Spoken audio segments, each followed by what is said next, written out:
तो फिर एक बार गुड आफ्टरनून आप सभी को। तो ब्रेक तो एक दिन का था बट तबीयत थोड़ी ख़राब हो गई।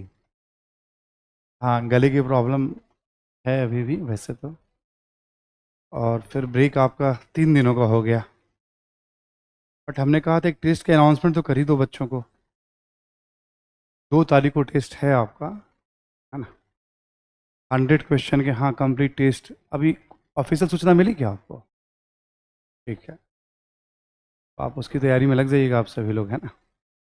हमने कहा एटलीस्ट टेंशन दे दो उनको, छुट्टी हो रही है तो कम से कम। तो हमने रिक्वेस्ट कहा कि उनको मैसेज भेजो जरूर, बच्चों को भेज दो कि भाई टेस्ट होगा उनका एटलीस्ट। तो थोड़ा तनाव में रहें, छुट्टी के मूड में ना रहें वो, ठीक है। कुछ पढ़ें वो, है ना। दोपहर का नमस्कार है। जय भीम, नमो बुद्धाय। यस, क्लास स्टार्ट हो चुकी। इस नाम की वजह से सर भी याद रहेंगे, किस नाम की वजह से। चलिए हम लोग बातचीत शुरू करते हैं। आप लोगों को भी टेक्स्ट मिल जाएगा, रिक्वेस्ट कर लूँगा मैं, ज़रूर मिल जाएगा आप लोगों को। ठीक है, आइए पहले हम लोग टॉपिक कवर करते हैं, फिर आपने जो सवाल दिया उसको भी ले लेंगे हम। हमारा अभी अगला हिस्सा क्या है? पहला है 1935 से 1939 के बीच। 1935 से 39 के बीच जो डेवलपमेंट है, ठीक है। आपको नोट्स दिए गए हैं, है ना। इस बार नोट्स का यूज करना है आपको, ये वाला नोट जो दिया गया है। आई होप कि आप गलती नहीं करेंगे, और गलती किए तो आप मदद लीजिएगा आसपास किसी की। इसके अलावा एक नोट्स और दिया गया है, वो भी लेके आइएगा आप लोग, मतलब कल वाली क्लास में 57 के विद्रोह के साथ जो दिया गया था ना नोट्स एक आपका, वो भी लेके आइएगा। अब इसमें बात करते हैं हम लोग, थोड़ा बहुत सिनॉप्सिस भी करवाता चलूँगा मैं आपको, ठीक है। अभी मेन क्रक्स क्या था कि 35 के अधिनियम पे लास्ट हम लोगों ने बात की थी। 35 के अधिनियम के अंतर्गत प्रांतों में चुनाव होंगे या नहीं। ये चुनाव तो होंगे, कांग्रेस भाग लेगी या नहीं लेगी। मेन मुद्दा इस समय ये था। मुद्दा क्या था? 1935 का अधिनियम, प्रांतीय चुनाव में कांग्रेस पार्टिसिपेट करेगी या नहीं करेगी। जैसे 1919 के अधिनियम को लेकर के विवाद हुआ था, स्वराज पार्टी बनी थी, परिवर्तन विरोधी, परिवर्तन समर्थक हमने पढ़ा था। नाम वैसा नहीं दिया गया इस समय, लेकिन ऑलमोस्ट सेम सिचुएशन है। मैं पढ़ता भी जाऊंगा, समझाता भी जाऊंगा। अधिनियम के अंतर्गत चुनाव में भाग लें या न लें, इसको लेकर कांग्रेस में 2 प्रकार का दृष्टिकोण था। जितने भी ऑनलाइन बच्चे हैं, ये अपलोड कर दिया गया, अभी जस्ट अपलोड हुआ है, आप लोग भी एक बार देख लीजिएगा अपना, ठीक है। 2 प्रकार का दृष्टिकोण था, ठीक। जो पक्ष में थे, अंसारी साहब थे, सत्यमूर्ति साहब थे, और राजगोपालाचारी साहब, ठीक। ये चाहते थे चुनाव में भाग ले। और जो विरोध में थे, ज़्यादातर समाजवादी नेता थे, सुभाष चंद्र बोस और बाकी समाजवादी नेता थे, ठीक। पक्ष और विरोध का सेम रीज़न है। यदि हम चुनाव में भाग लेंगे तो सरकार के साथ हो जाएंगे, हम सरकार के साथ होंगे तो मूल उद्देश्यों से हम भटक जाएंगे, करप्शन को बढ़ावा मिलेगा। और जो विरोध वाले थे, ठीक है, और जो पक्ष वाले थे, उनको लगता था कि नहीं, हम पहले भी ऐसा कर चुके हैं, अधिनियम की खामियों को, और इस बार का अधिनियम बदला हुआ है, प्रांतों में अधिकार है, सरकार को ये दिखा देना कि हम शासन चलाने में सक्षम हैं। सरकार कहती है कि हम शासन नहीं कर सकते हैं, तो सरकार को ये बताना है कि हम शासन करने में सक्षम हैं। दो तरह का दृष्टिकोण, लिखने की जरूरत नहीं है यहाँ पे, ठीक। इसी बैकग्राउंड में क्या होता है, 1936 में कांग्रेस का 50वां अधिवेशन होता है।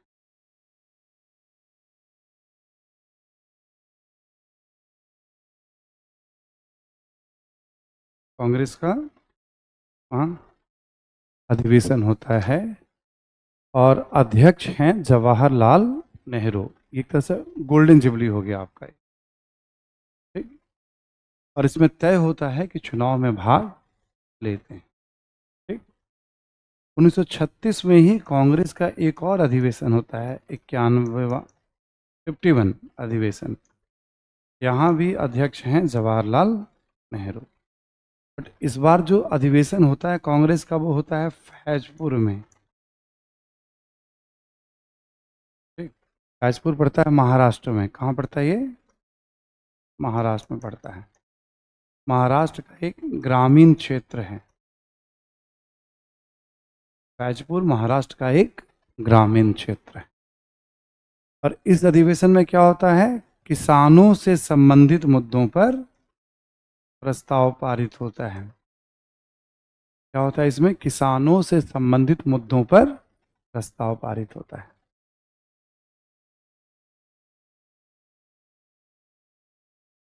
बहुत सारे थे, मतलब करों में कटौती की जाएगी, कर्जों से राहत दी जाएगी, संगठन बनाने का अधिकार होगा, भूमि पे मालिकाना हक दिया जाएगा, तो लंबे समय से खेती कर रहे हैं उन्हें सुरक्षा दी जाएगी, जो किसानों के बारे में जो जो बातें हो सकती हैं, सारी बातें यहाँ पे बताई गई थी किसानों से संबंधित। ऐसे करके 35 के अधिनियम में चुनाव में भाग लें या ना लें, बैक टू बैक दो अधिवेशन हुआ, दोनों याद रखना है। ये जो फैजपुर अधिवेशन था बेसिकली चुनावी अधिवेशन ज़्यादा था ये। देखो, ये भी वार्षिक अधिवेशन था, 50वां भी, और ये भी वार्षिक अधिवेशन था। बट ये 37 वाला थोड़ा पहले बुला लिया गया, गर्मियों में चुनाव होने वाले थे। हुआ कि भाई एक तो हमने 50वां सेलिब्रेट तो कर ही लिया, कांग्रेस की स्थापना के 50 साल पूरे हो गए, गोल्डन जुबली। अब थोड़ा कुछ चुनाव की बात कर लें। इस अधिवेशन में कांग्रेस ने बहुत सारे किसानों के मुद्दों पे प्रस्ताव पारित किया, एक मैसेज देने की कोशिश की पढ़े लिखे लोगों को या किसान नेताओं को, कांग्रेस जो है किसानों की शुभचिंतक पार्टी है। यहाँ पे समझो पहली बार किसानों को कुछ ऑफर वादा किया गया, प्रॉपर चुनाव हो रहे हैं। और ये 1937 से लेकर 2024 तक दिल्ली का ही एक ऐसा चुनाव जहाँ किसानों की चर्चा नहीं होती, क्योंकि किसान कम है दिल्ली में। दिल्ली के चुनाव में किसानों की चर्चा होती है लेकिन कम। यहाँ किसान तो है नहीं बहुत ज़्यादा, वरना किसानों के बिना तो कोई चुनाव लड़ा ही नहीं जाता है हिंदुस्तान में आज भी। किसानों के लिए कौन कितना करेगा, ठीक है। ऐसा हो गया है ना। अब आगे देखेंगे आप, लिखा हुआ है 1937 का चुनाव बी करके लिखा हुआ उसमें नोट्स में, है ना। तो ए बी वगैरह मैंने सुविधा के लिए कर दिया था आपको पढ़ने के लिए, क्लास नोट्स ही है बेसिकली, ठीक। तो बी करके लिखा हुआ है 1937 का चुनाव। कुछ फैक्चुअल जानकारी इस चुनाव के बारे में। सबसे पहले तो आप सभी को ये जानना है कि 11 प्रांतों में चुनाव हुआ था।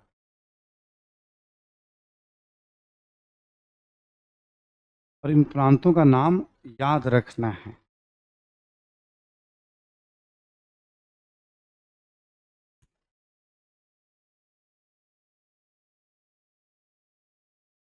इन प्रांतों का नाम हमें याद रखना है। कैसे? तो आप ऐसे कर लीजिए, उत्तर पश्चिम, ठीक है। उत्तर पश्चिम में है, लिखा भी हुआ होगा नोट्स में, सिंध है, पंजाब है, और उत्तर पश्चिम सीमा प्रांत है। उत्तर पूर्व में बंगाल है और असम है, ठीक है। ये 5 प्रांत हो गए, और ये पांचों जो हैं वो मुस्लिम बहुल है।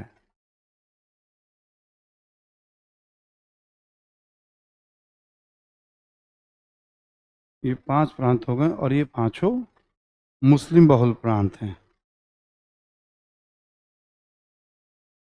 ठीक है। और रेस्ट 6 प्रांत की बात करें हम लोग, जैसे बिहार, संयुक्त प्रांत, बिहार, संयुक्त प्रांत, मध्य प्रांत, उड़ीसा, मद्रास और बॉम्बे।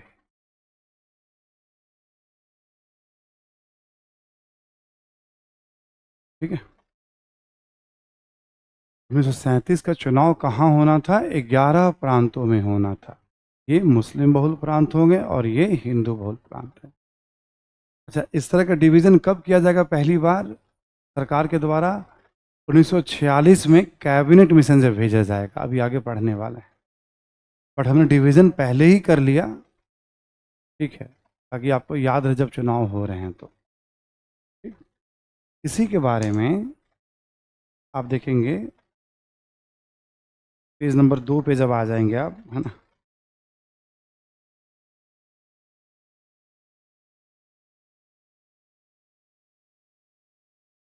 इसमें लिखा हुआ है 8 प्रांतों में कांग्रेस की सरकार।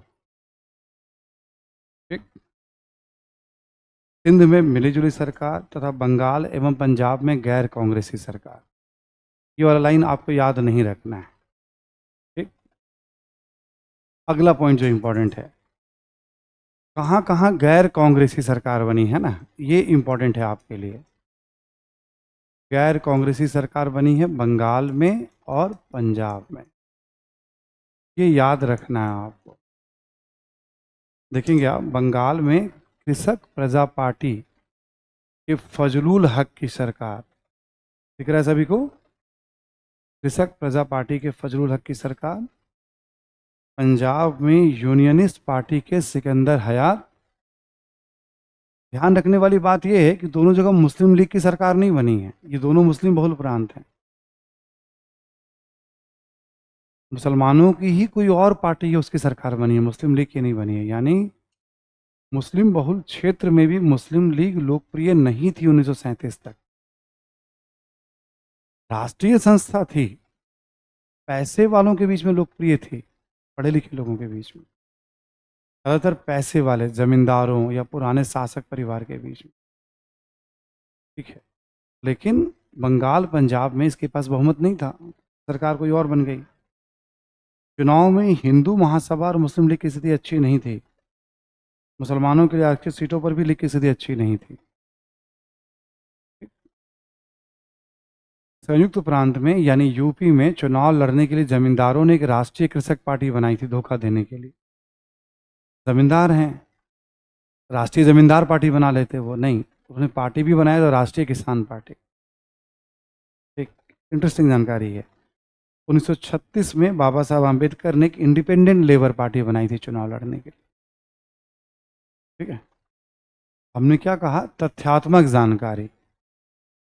11 प्रांतों में चुनाव, 2 जगह गैर कांग्रेसी सरकार, तो 8 वाला पॉइंट छोड़ दीजिएगा आप, है ना। और इसी में देखेंगे हिंदू महासभा की स्थिति ठीक नहीं, मुस्लिम लीग की स्थिति अच्छी नहीं, राष्ट्रीय कृषक पार्टी बनाई गई और इंडिपेंडेंट लेबर पार्टी। ये कुछ फैक्चुअल इंफॉर्मेशन है जो प्रारंभिक परीक्षा के हिसाब से। ठीक, अभी क्या हुआ, जैसे हमने भी आपको बताया यहाँ पे, बंगाल और पंजाब ये 2 जगह गैर कांग्रेसी सरकार हो गई ना। बाकी 7 जगह कांग्रेस की सरकार और 2 जगह मिलीजुली सरकार, टोटल 9 जगह कांग्रेस सरकार में थे। और जो कांग्रेस के अधीन 7 प्रांत थे जहां कांग्रेस ने सरकार बनाई सीधे सीधे, यहाँ पे कांग्रेस ने करीब 28 महीने तक शासन किया।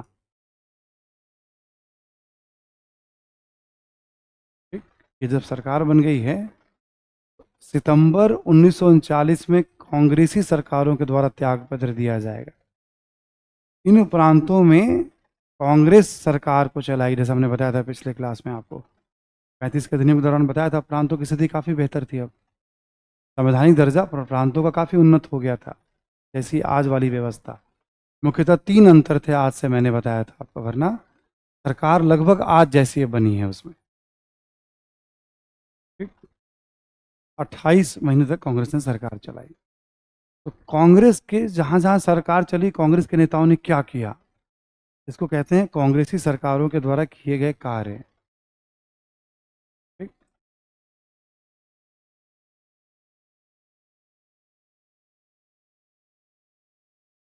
तो कहते हैं कांग्रेसी सरकारों के द्वारा, देखेंगे आप यहाँ सी करके लिखा हुआ है, पॉइंट नंबर सी, है ना, आपातकालीन आदेशों को समाप्त किया। सविनय अवज्ञा आंदोलन के दौरान या जितने भी ऐसे आदेश थे ना, तो लोगों के अधिकारों को कम करे, सारे आदेश समाप्त। प्रतिबंधित संगठनों, ठीक, पत्रिकाओं के प्रतिबंध को समाप्त किया गया। जब्त किए गए हथियारों को वापस किया गया।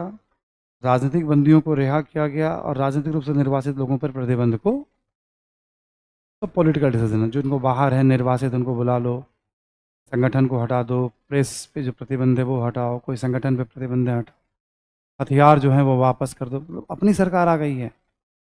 अंग्रेजों की सरकार तो सब वो काम करेगी जो उसकी स्थिति को मजबूत करे। अपनी सरकार ये मैसेज दे रही कि अपनी सरकार आ गई है, जहाँ जहाँ कांग्रेस की सरकार है। ठीक, पुलिस के अधिकारों में भी कटौती की गई, बेवजह परेशान नहीं वाली बात थी। हालांकि ज़्यादा कटौती तो नहीं हुई है पुलिस के अधिकारों में तब से लेकर आज तक। ये तो सोशल मीडिया ने बहुत कटौती कर रखी है आज के डेट में। सोशल मीडिया का इतना डर हो गया है, रोड वोड पे भी कभी देखेंगे ना आप, जैसे देखो ईमानदारी से काम करने वाले तो बहुत सारे हैं ही, बट अचानक से देखो कि कहीं कोने में दो चार लोगों को घेर के खड़ा है, हाँ, जहाँ कोई मीडिया उडिया का आपको मतलब कहीं पे भी डर बहुत है ना, खौफ बहुत है। आजकल कुछ हो या ना हो, वायरल बहुत जल्दी हो जाता है हर चीज़। और वायरल, वायरस तो बीमारी ही है। तेजी से विस्तार तो बीमारियों का ही होता है, ठीक है ना। आप देखेंगे आप तो कुछ भी ऐसी कोई घटना हो जाए, अच्छा काम भी करते हैं तो वो भी वायरल होता है। ऐसा नहीं होता कि भाई एकदम गलत चीज़ों को ही हाईलाइट है। सोशल मीडिया में अच्छी अच्छी चीज़ें भी आती रहती हैं। कुछ चुनिंदा आईएएस आईपीएस वगैरह हैं जो सोशल मीडिया पे बहुत एक्टिव रहते हैं, रील्स वगैरह बनाते हैं वो लोग, गए तो किसी और काम के लिए हैं, ठीक है। कब उनकी एंट्री हो रही है और कब कैसे वो चेयर पे बैठते हैं, कब कब रील्स बहुत बनाते हैं वो काम। देखो एक परसेप्शन होता है, ठीक है।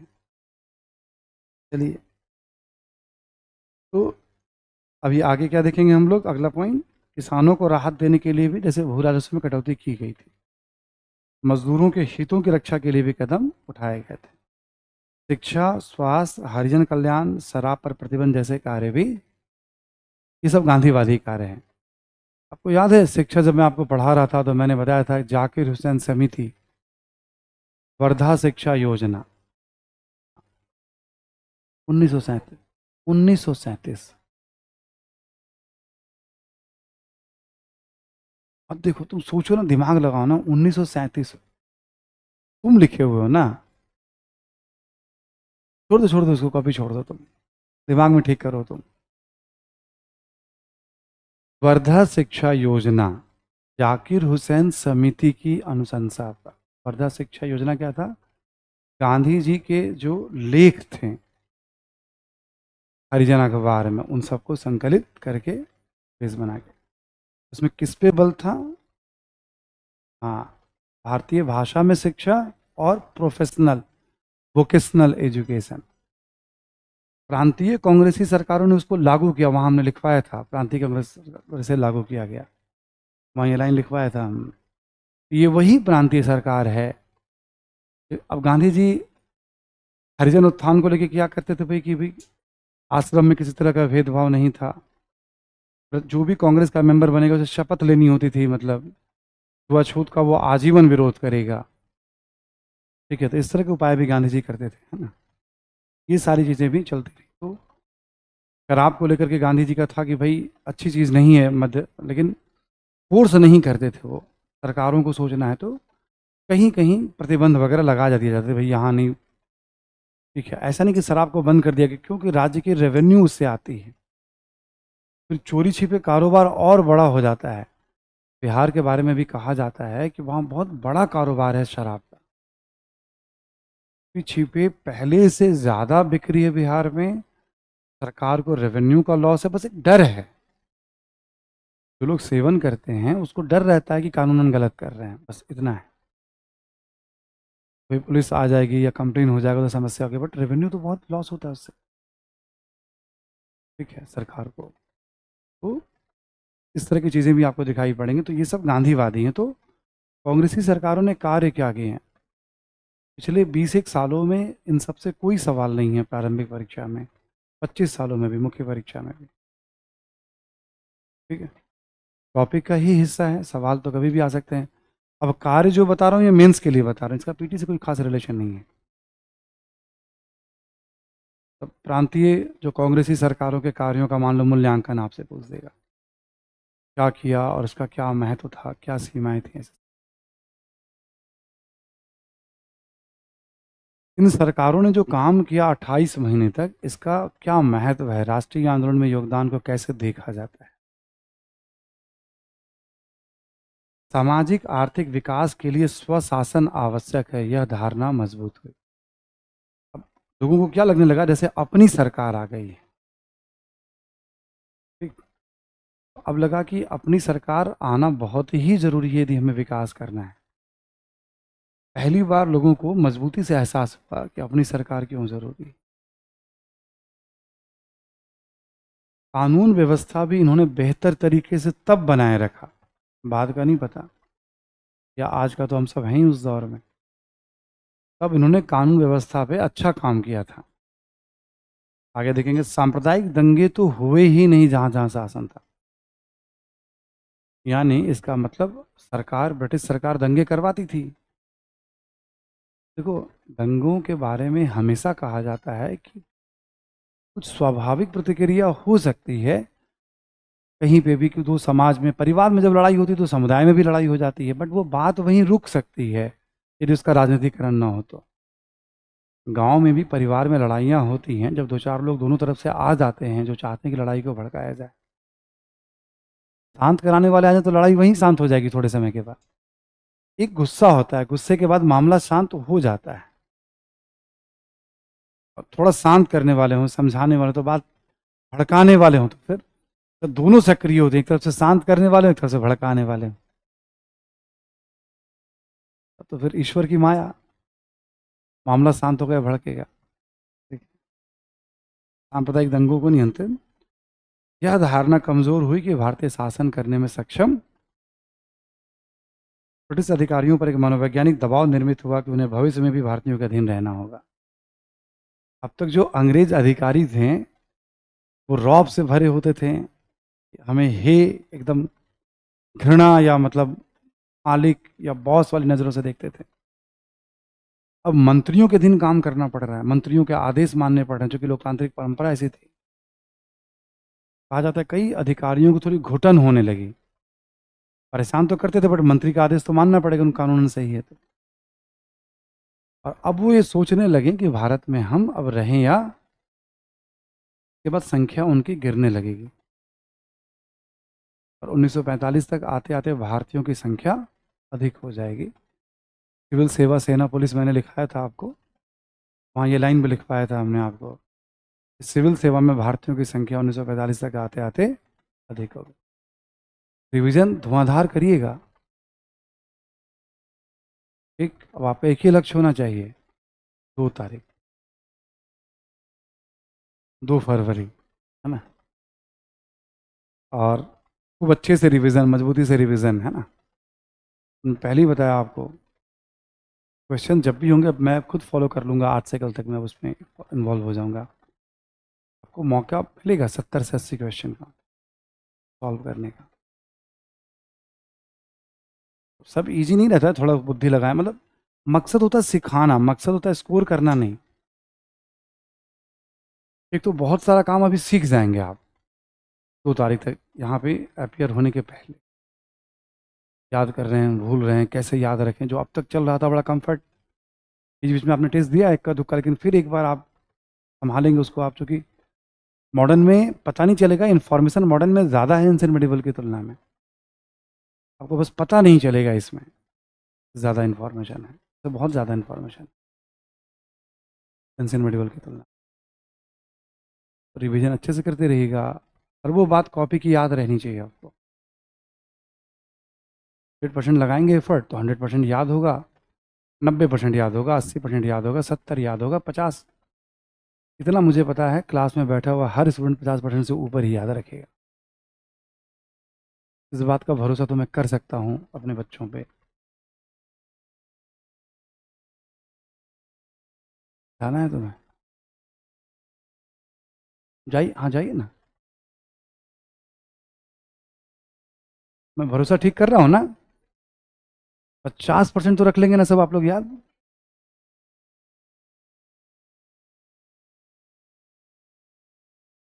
नहीं, मुझे भरोसा है, रख लेंगे आप। क्लास नोट्स पे ध्यान दीजिएगा। कुछ 100% वाले भी लोग हैं, ऑनलाइन भी बहुत सारे बच्चे होंगे, तो रख लेंगे। उनको भी पेपर अरेंज करवाना है। चलिए अगला देखें आप। सरकार के कार्य संचालन संबंधित अनुभव के दृष्टिकोण से भी महत्व रखता है। सरकार कैसे चलाई जाती है संसदीय परंपरा में। स्वराज पार्टियों ने विरोध करना सीखा, 37 में सरकार चलाना सीखा। आज़ादी के बाद इनमें से ही लोग मंत्री बनेंगे और सरकार चलाएंगे। तो पहली सरकार अपनी बनेगी वो आज़ादी के बाद इनमें से ही लोगों की सरकार चलाएंगे। तो ये अनुभव भी काम आया। समझ में आ रही बात ना? चुनाव परिणामों ने स्पष्ट कर दिया था कि कांग्रेस का समर्थन समाज के सभी वर्गों में, और कांग्रेस केवल मुट्ठी भर लोगों का प्रतिनिधित्व सभी में, मुसलमानों में, दलितों में, तमाम वर्गों में है। और सरकार बार बार कहती थी कांग्रेस कुछ लोगों को रिप्रेजेंट करती है। 37 के चुनाव परिणाम ने ध्वस्त कर दिया कि कांग्रेस एक मास पार्टी है, आम लोगों की पार्टी है। ये भी एक बड़ा दृष्टिकोण माना जाता है। तो प्रांतीय सरकारों के कार्य क्या थे जो अपनी सरकार कर सकती है राहत देने के लिए? वो सब काम किया। किसानों, मजदूरों, हथियारों, संगठनों, निर्वासित, प्रतिबंध, ठीक है, आपातकालीन आदेश हो, ये सब राहत दिए गए। और इसका क्या महत्व है राष्ट्रीय आंदोलन में या इस सरकार का? ठीक, नोट करके यहाँ कुछ पॉइंट लिखा हुआ है। नवंबर 1939 में प्रांतीय कांग्रेसी सरकारों ने यह कहते हुए त्यागपत्र दिया कि द्वितीय विश्व युद्ध में भारत को शामिल किए जाने से पूर्व उनकी सहमति नहीं ली गई है। गांधी जी ने पहले कहा था कि आप जाइए, लंबे समय तक काम नहीं करना है सरकार में। और अंग्रेज जो चाहते हैं, अंग्रेज चाहते थे कि प्रांतों को इतना अधिकार दे दो कि केंद्र और प्रांत वाले आपस में लड़ने लग जाए। मैं समझा दूंगा आपको, सवाल भी आपसे किसी ने पूछा। अंग्रेज जैसा चाहते हैं वैसा काम नहीं करना, हम जैसा चाहते हैं हमें वैसा काम करना। हमें ये बताना है कि अपनी सरकार हो तो प्रजा को क्या क्या राहत, ताकि प्रजा और उत्साह के साथ आंदोलन में भाग। ये बहाना ढूंढ रहे थे तो सेकेंड वर्ल्ड वॉर का बहाना मिल गया, और कांग्रेसी सरकारों ने त्यागपत्र दे दिया। जिन्ना ने त्यागपत्र को मुक्ति दिवस के रूप में मनाया। जिन्ना कांग्रेस के हर गतिविधि को हिंदू संगठन कहते थे। ठीक? और ब्रिटिश सरकार के सहयोग से मुस्लिम लीग को कुछ प्रांतों में सरकार में शामिल किया गया। ये नोटिस करने वाली बात है। 2 4 5 सीट तो कहीं ना कहीं थी उसको। हर जगह ब्रिटिश सरकार ने मुस्लिम लीग को सरकार में शामिल। अब लीग के सरकार में जाने के बाद क्या होता है, कुछ ना कुछ उसका जनाधार। सरकार के पास रेवड़ी बांटने का अधिकार होता है, सरकार के पास पावर होते, तो जो सरकार में होते हैं उनके साथ लोगों का जुड़ाव बढ़ जाता है। यहां से लीग का जनाधार बढ़ने लगा। ये ध्यान रखने वाली बात है। नेक्स्ट पेज पे आ जाएंगे, पेज नंबर 3 में।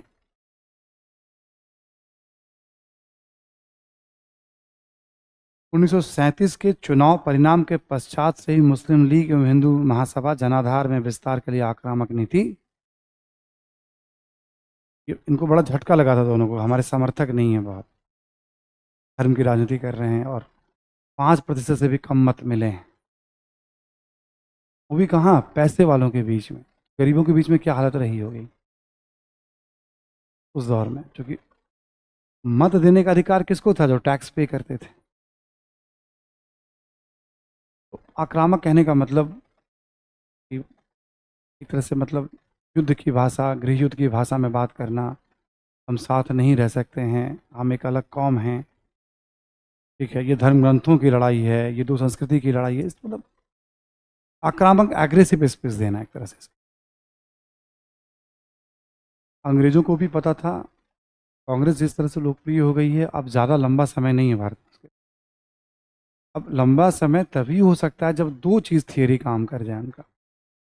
एक, मुस्लिम लीग के पास जनाधार हो, दूसरा रियासतों की जनता या शासक बहुत एक्टिव हो जाए, मतलब कांग्रेस को रोकने के लिए।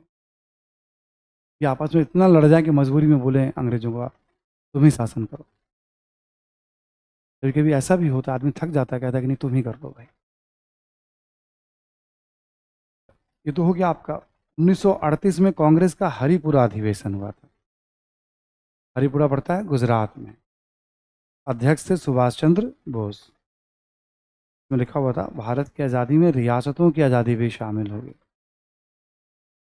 पहली बार कांग्रेस ने कहा पूर्ण स्वराज में रियासतों की स्वतंत्रता भी शामिल है। और नेहरू जी की अध्यक्षता में 1938 में एक राष्ट्रीय योजना समिति भी बनाई गई। एक बनाएंगे लिखा हुआ, बनाई गई। यानी कांग्रेसी सरकारें जहां जहां थी उसका जो विकास होगा वो प्लानिंग के जरिए होगा। ये यूएसएसआर का मॉडल है, प्लानिंग का मॉडल।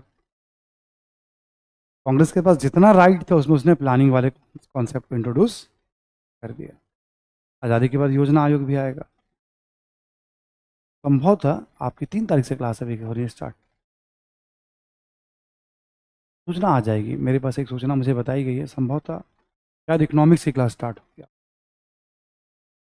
और अच्छा है, इकोनॉमिक्स, ज्योग्राफी, पॉलिटी और हिस्ट्री। हिस्ट्री तो बहुत मेजर सेक्शन है, मतलब इंडियन हिस्ट्री तो आपका ऑलमोस्ट, जो लोग पहले से उनका तो कंप्लीट हो ही गया आप तो, ठीक है। और संभवतः मतलब अभी एक बार और कंफर्म कर लूँगा, बट जहाँ तक मुझे याद आ रहा है, मैंने पूछा था, उन्होंने कहा था कि सर शायद इकोनॉमिक्स वाली क्लास ही अभी प्लान हो रहा है 2 बजे वाले बैच में। तो अच्छी बात है कि इकोनॉमिक्स का सेक्शन भी आपका चलेगा, है ना। हिस्ट्री इकोनॉमिक्स दोनों संभालने का मतलब है कि आप ऑलमोस्ट 40% आपका प्रीलिम्स तैयार हो जाएगा, ठीक है। 40% के आसपास प्रीलिम्स है, 35% फुल कमांड कर लें आप इसको, ठीक है। ज्योग्राफी पॉलिटी कर लें आप तो इसका मतलब 75-80% आपका तैयार। 4 मेजर सेक्शन है, बाकी तो करंट अफेयर्स हैं, साइंस टेक्नोलॉजी से भी सवाल होते हैं, जनरल साइंस से भी होते हैं। ये 4 सेक्शन तो मेजर सेक्शन हैं। चलिए आगे बढ़ते हैं हम लोग। अगला अधिवेशन 1939 में हुआ, त्रिपुरी अधिवेशन। जहाँ त्रिपुरी लिखा हुआ है वहाँ बगल में लिख सकते हैं मध्य प्रदेश जबलपुर। त्रिपुरी अधिवेशन लिख लें आप, मध्य प्रदेश जबलपुर। इंटरेस्टिंग था। 38 में सुभाष चंद्र बोस थे अध्यक्ष। अगले बार में सुभाष चंद्र बोस फिर उम्मीदवार हैं अध्यक्ष के। गांधी जी ने उनको रोकने के लिए अपने को उम्मीदवार को खड़ा किया, उनका नाम था पट्टाभी सीतारमैया, और वो चुनाव हार गए। गांधी जी के उम्मीदवार चुनाव हार गए, अच्छे मार्जिन से, 150-200 मतों से सुभाष चंद्र बोस चुनाव जीत गए। फिर गांधी जी को लगा झटका। गांधी जी ने कहा, 440 वोल्ट वाला था। गांधी जी ने कहा भाई ये तो मेरी हार है, ये तो किसी ने कान में कहा होगा, हाँ ये आप ही की हार है। देखो, लोकप्रिय नेता हैं, स्वीकार्य नेता हैं, बट जनमत परंपरा जो प्रणाली वगैरह थी, इतना बेहतर था कि जो कैंपेन कर रहे हैं अपने अपने चुनाव के लिए, मतलब ये दौर था। गांधी जी को कैंपेन कर रहा है अपने उम्मीदवार के लिए, उनके उम्मीदवार हार रहे हैं, ठीक है। गांधी जी को उम्मीदवार हार गए, कैंपेन कर रहे हैं इसके लिए। तो अध्यक्ष पद के चुनाव में बोस ने गांधी जी के द्वारा समर्थित पट्टाभी सिद्धारमैया को पराजित किया। बोस गांधी जी के पास गए थे कि अब वर्ल्ड वार चल रहा है, आंदोलन की योजना बनानी है, आपके नेतृत्व में आंदोलन चलेगा। गांधी जी बहुत नाराज थे, उन्होंने कहा कि नहीं आप चुनाव जीत गए, अब आप अपनी CWC बनाइए। कांग्रेस वर्किंग कमेटी बनाई और अब आप देखिए आपको क्या करना है। इस बात में जिन जिन नेताओं ने सुभाष चंद्र बोस को जिताया था उन सब ने भी, CWC के सारे मेंबर ने ऑलमोस्ट, इनसे आग्रह किया कि अब आप त्यागपत्र दे दीजिए। सुभाष चंद्र बोस को जिताने के बाद क्यों? क्योंकि भाई उनको नाराज करके हम लोग आगे की लड़ाई नहीं लड़ पाएंगे। तो गांधी जी ने इमोशनल कार्ड खेला। ठीक है, गांधी जी ने यहाँ पे इमोशनल कार्ड खेला और सुभाष चंद्र बोस को त्यागपत्र देना पड़ेगा। फिर कई बार ना, जैसे आप देखोगे, हमने कैसे वीडी सावरकर जी के बारे में कहा था कि उनके जीवन के 3 अलग अलग चरण हैं। क्रांतिकारी सावरकर जी, एक जेल में सावरकर जी, और एक हिंदू महासभा, या हिंदू महासभा नहीं, हिंदुत्व के नेता के तौर पे, विचारक के तौर पे। ठीक है, ऐसे करके देखा जाता है। तो हम क्या करते हैं, तीनों को शामिल। आप स्कूल कॉलेज में जो आपकी पर्सनालिटी है, जेन्युइनली आप पढ़ाई करेंगे तो अभी आपकी पर्सनालिटी में बहुत सारे चेंज आ जाएंगे 1.5-2 साल के अंदर में, सोचने, पढ़ने, व्यवहार करने के तरीके में। और 1-2 अटेम्प्ट आपने यूपीएससी दे दिया ना, अब अपने आप को इतना बेहतर तरीके से, अब तक आप अपने उतना करीब नहीं, जितना करीब आप आ जाएंगे।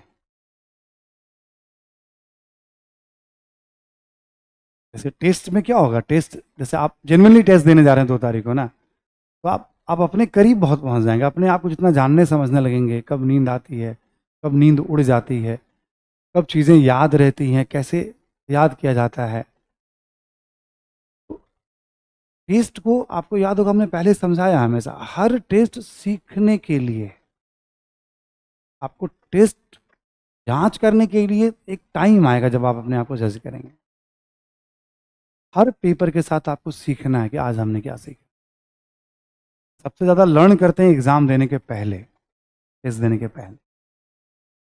ठीक, अपनी पर्सनालिटी, बिहेवियर, याद रखने का तरीका, फिर उस 2 घंटे में कहाँ समस्या आ रही है, आप कूल होकर के, हम कितना कूल हैं, हम क्या क्या मिस कर जा रहे हैं, फिर अगली बार कैसे याद रखेंगे। सब स्ट्रैटेजी। देखो, हर कोई ऐसे सीखते सीखते इंप्रूव करता है। ठीक, आते हुए कौन कौन सा गलत हुआ है हमसे, वो नहीं होनी चाहिए गलती हमसे, जो हमें आ रहा है बस वो सबसे पहले ध्यान। तो नहीं आ रहा है, चलो इतनी जानकारी बढ़ गई हमारी। ठीक, हमने, आप देखिएगा पीछे हमने एक तरीका बता रखा है आपको अच्छे से, उसको भूल जाएंगे तो फंस जाएंगे फिर आप टेस्ट में कैसे आगे बढ़ते हैं। ठीक, तो ये ऐसा हो गया, और त्यागपत्र राजेंद्र प्रसाद को अध्यक्ष बनाया गया। सुभाष चंद्र बोस ने 1939 में एक फॉरवर्ड ब्लॉक नामक पार्टी बनाई थी। टॉपिक क्या था हमारा, 35 से 39 के बीच का डेवलपमेंट। टॉपिक क्या था हमारा, 1935 से,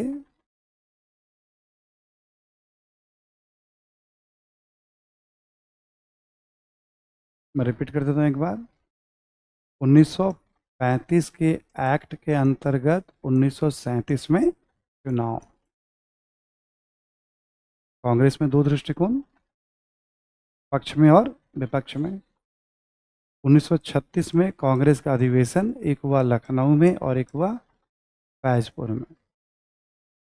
दोनों में छोटे नेहरू अध्यक्ष थे, 29 में भी रह चुके थे। ठीक, 1937 का चुनाव, हमने क्या बताया, 11 प्रांत। प्रांतों का नाम ध्यान रख लें तो ठीक ही रहेगा अब आगे के लिए। ठीक, और 7 जगह कांग्रेस की सरकार डायरेक्ट, प्लस 2 जगह मिलीजुली सरकार कांग्रेस की, 9 में 8 लिखा हुआ है, चेंज भी होता रहा है, नंबर्स उतना ही मायने नहीं रखते हैं। इंपॉर्टेंट है, 2 जगह गैर कांग्रेस की सरकार, किस पार्टी की बनी और कौन वहाँ उस समय प्रधानमंत्री कहते थे, मुख्यमंत्री नहीं कहते थे इसको। जिन प्रांतों में सरकार, ऐसे बताया ना, सिकंदर हयात खां, फजलुल हक, बिहार में श्री कृष्ण सिन्हा थे, यूपी में गोविंद वल्लभ पंत थे, ठीक है, हरे कृष्ण मेहताब थे, एक कहीं पे राजगोपालाचारी थे तमिलनाडु में, मुंबई में और मध्य प्रांत में एक जगह खैर थे और एक जगह खरे थे। खरे मध्य प्रदेश में थे और खैर महाराष्ट्र में थे, बीजी खैर समथिंग खरे करके। उत्तर पश्चिम सीमा प्रांत में थे आपके खान अब्दुल गफ्फार खां थे। असम में बारदोलोई थे। सिंध में भी कोई थे, है ना। पंजाब के बारे में बता ही दिया आपको। सब सब पीएम कहलाते थे उस समय, प्रधानमंत्री कहलाते थे। हिंदू महासभा मुस्लिम लीग की क्या स्थिति थी? बाबा साहब अम्बेडकर की पार्टी का नाम और एक जमींदारों की पार्टी का नाम, ऐसे मिसलेनियस। प्रांतीय सरकारों ने क्या कार्य किया, ये भी आपको बता दिया गया संक्षेप में, ठीक। और इसका महत्व क्या है, ये भी आपको बता दिया गया। और नोट करके हमने यहाँ पे कांग्रेसी सरकारों का त्यागपत्र, मुक्ति दिवस, ऐसे करके। फिर 1930 में कांग्रेस का अधिवेशन हरिपुरा में, 39 में त्रिपुरी में, ठीक। कंट्रोवर्सी जैसा लिया जाता है बट ऐसा है नहीं।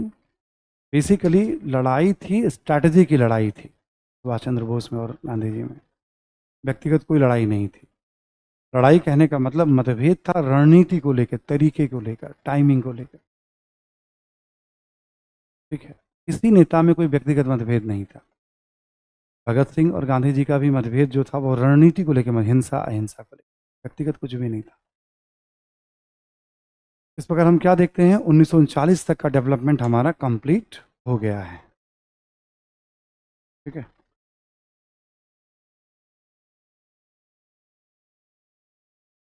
इसके बाद है राष्ट्रीय आंदोलन में वामपंथ। थोड़ा मैं इसको पहले समझा देता हूँ आपको। ये वामपंथ समाजवाद क्या होता है, पूरा टॉपिक मैं एक बार समझा देता हूँ आपको, फिर क्लास नोट्स के थ्रू उसको हम लोग देख जाएंगे।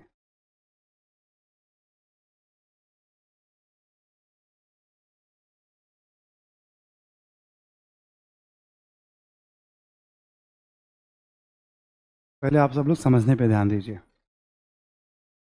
ये टॉपिक विश्व इतिहास में आप विस्तार से पढ़ेंगे, समाजवाद, मार्क्सवाद, साम्यवाद, बट यहाँ भी थोड़ा जानना जरूरी है, महत्वपूर्ण बातों को जानना। एक शब्द है समाजवाद, इंग्लिश में सोशलिज्म कहते हैं इसको, और एक शब्द है आपका मार्क्सवाद, साम्यवाद, मार्क्सिज्म या कम्युनिज्म। एक शब्द है आपका वामपंथ।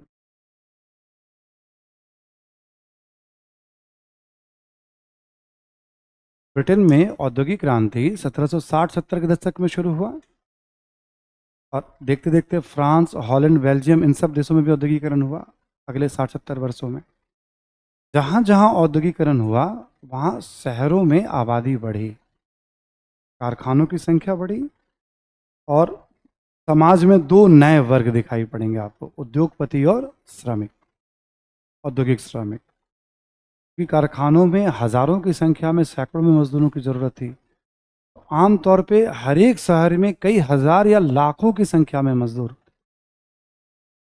औद्योगिकरण से पहले ये चीज़ नहीं था। ये जब औद्योगिकरण शुरू हुआ, पश्चिम, मान लीजिए ये आपका यूके है, सब ये आपका फ्रांस है, ये बेल्जियम है, ये आपका हॉलैंड है, इन सब देशों में शुरू हुआ 1770 से 1850 के बीच में। सबसे पहले शहरों की संख्या बढ़ेगी, श्रमिकों की संख्या बढ़ेगी। श्रमिकों की दयनीय दशा है, मजदूरी कम है, काम के घंटे निश्चित नहीं है, दुर्घटना के शिकार, कभी भी काम से निकाला जा सकता है, महिलाओं और बच्चों का बहुत शोषण है, रहने की जगह भी जो है बहुत दयनीय है। एक छोटे से कमरे में 10-20 लोग रहते हैं, वेंटिलेशन नहीं है, पानी की सुविधा नहीं है। तो उसी समाज के लोगों ने श्रमिकों के हक में आवाज उठाना शुरू किया, पढ़े लिखे लोगों ने, ठीक है। समाज के लोगों ने, पढ़े लिखे लोगों ने वहां के श्रमिकों के हक में आवाज उठाना, उनको ही समाजवादी कहा गया है। जो श्रमिकों के सामाजिक आर्थिक न्याय पर बल देने वाले विचार, श्रमिकों, गरीबों, इनके साथ अन्याय हो रहा है, इनको न्याय मिले, बल देने वाली विचारधारा। तो ये भी इंटरेस्टिंग है, जहाँ जहाँ औद्योगिकरण जाएगा वहाँ वहाँ समाजवाद भी जाएगा। श्रमिकों की दयनीय दशा होगी तो उसके समर्थक विचारक भी होंगे। ठीक। और समाजवादी क्या कहते थे कि भाई श्रमिकों की संख्या अच्छी खासी है, सरकार चाहे तो इनके जीवन में सुधार हो सकता है, या श्रमिकों की पार्टी बना ली जाए, चुनाव जीत जाएंगे, श्रमिकों की दशा सुधार देंगे। ऐसी कुछ कहानी चली। यूरोप में इसी अवधि में कई राजनीतिक आंदोलन भी हुए हैं। तीन तीन बड़ी बड़ी क्रांतियां हुई हैं। हर क्रांति में श्रमिकों की भागीदारी होती थी। क्रांति के बाद जो सरकार बनती थी उसमें श्रमिकों को बाहर कर दिया जाता था, पैसे वालों के द्वारा। इन्हीं के बीच में एक व्यक्ति है कार्ल मार्क्स, जर्मनी का है, यहूदी है। वो सब देख रहा है। वो कहता है दुनिया के मजदूरों को, मतलब श्रमिकों के, भाई आप सब एकजुट हो जाओ। आपके पास खोने के लिए जंजीरों के अलावा कुछ भी नहीं। उस श्रमिकों को कहता है कि अब आप एकजुट हो जाओ, आपके पास खोने के लिए कुछ भी, आपको जबरन ताकत के दम पे सत्ता पे कब्जा करनी है। ये 1850 के आसपास अपने विचार लेकर के 48 में कम्युनिस्ट मैनिफेस्टो और दास कैपिटल वगैरह के माध्यम से ये विचार लेकर के आ रहा है कि आप सब एक हो जाओ। धीरे धीरे यूरोप के सभी औद्योगिक देश में हम क्या देखेंगे, एक तरफ मार्क्सवादी होंगे जो हिंसा के रास्ते सरकार पे कब्जा करना, सामाजिक आर्थिक न्याय, एक तरफ समाजवादी होंगे जो लोकतंत्र के रास्ते सामाजिक आर्थिक। ऐसे करके ये विचारधारा इवॉल्व करेगी।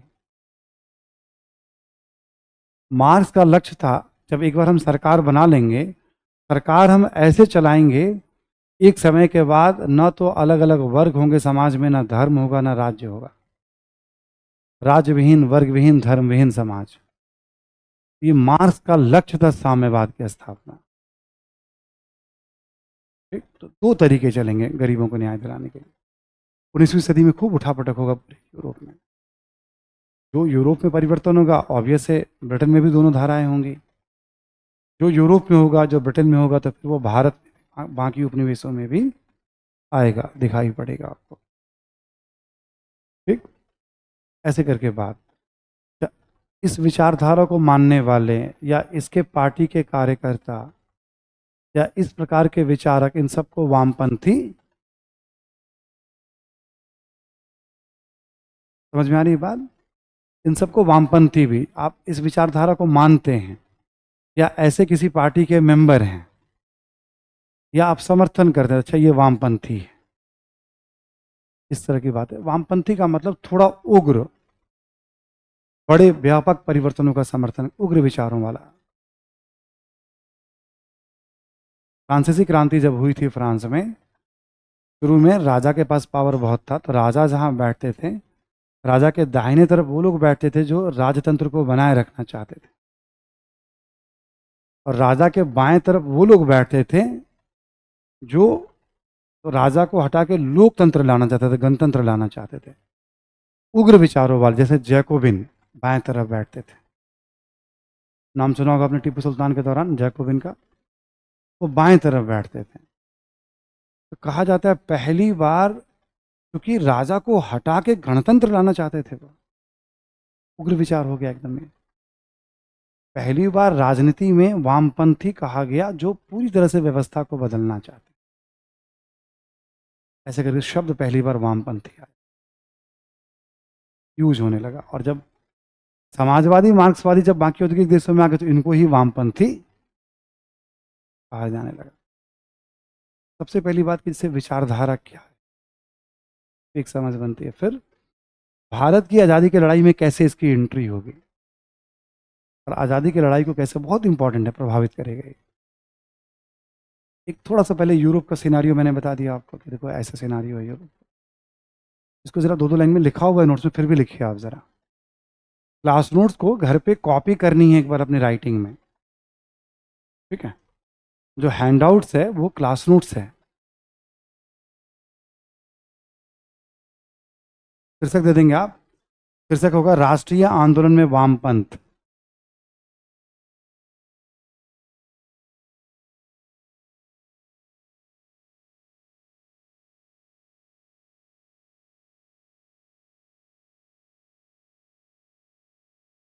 ठीक है, राष्ट्रीय आंदोलन में वामपंथ।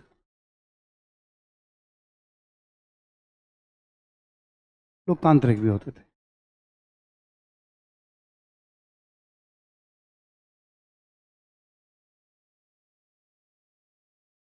हाँ, कार्य करने के तरीके में अंतर है, बहुत सारा अंतर है कार्य करने के तरीके में समाजवाद और मार्क्सवाद में। स्वीकार किया था, राज्य के माध्यम से ही कल्याण करेंगे हम। देखिए आप जरा, समाजवाद 2 लाइन में लिख लें आप। एक ऐसी विचारधारा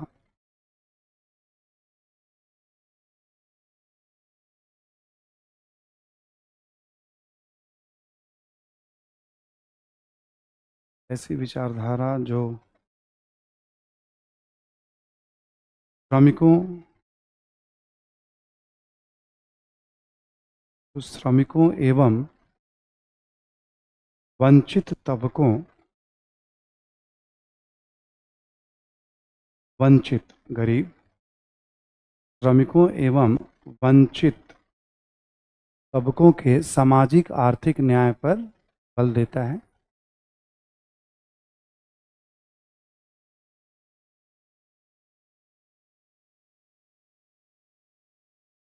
बल देता है। इसमें लिखेंगे लोकतांत्रिक तरीके से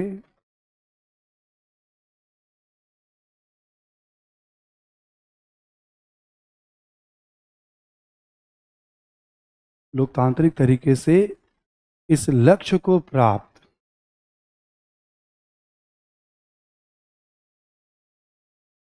लोकतांत्रिक तरीके से इस लक्ष्य को प्राप्त करने पर ध्यान केंद्रित करता है।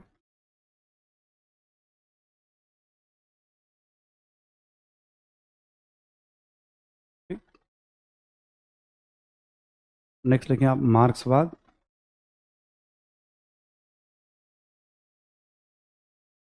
लिखें कार्ल मार्क्स,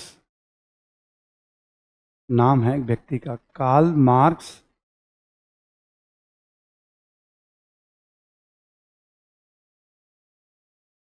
की विचारधारा को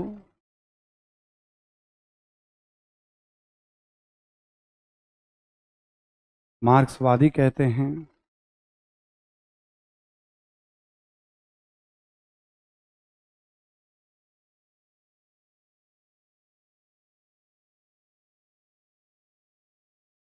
लिखेंगे आप इसी में, हालांकि इस विचारधारा से संबंधित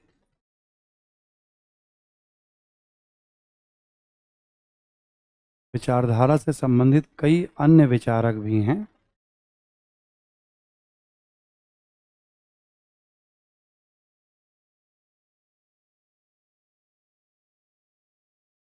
इस विचारधारा से संबंधित कई अन्य विचारक भी हैं।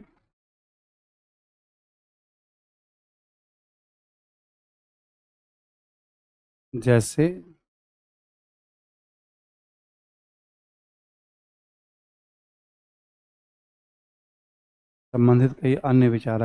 जैसे नाम लिखें, एंजल्स, एंजल्स मार्क्स का दोस्त था, एंजल्स, लेनिन, माओ। लेनिन रूस का एक नेता था, लेनिन। माओ चीन के एक नेता थे, माओ, है ना, माओ से तुंग, है ना, इत्यादि कर दीजिए आप। मार्क्सवादी कहते हैं मार्क्स के कारण, लेकिन ये सब भी नेता और भी ऐसे बहुत सारे नेता हैं। मैं तो ये वो नाम बता रहा हूँ जो जीएस में आपको पढ़ना है, वर्ल्ड हिस्ट्री में। अगला पॉइंट लिखें, मार्क्सवाद में लिखें आप, अगला मार्क्सवाद में ही। देखिए मार्क्स भी एक समाजवादी विचारक थे। मार्क्स भी एक समाजवादी विचारक थे।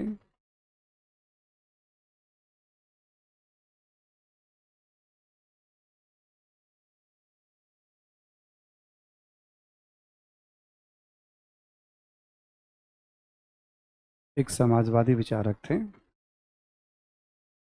और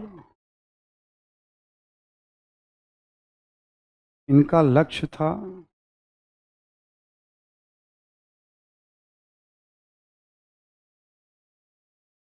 इनका लक्ष्य था सामाजिक आर्थिक न्याय की स्थापना,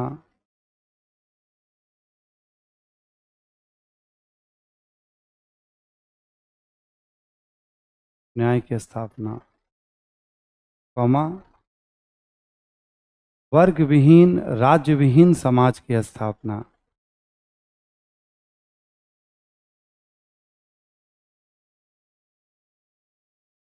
वर्ग विहीन राज्य विहीन समाज की स्थापना।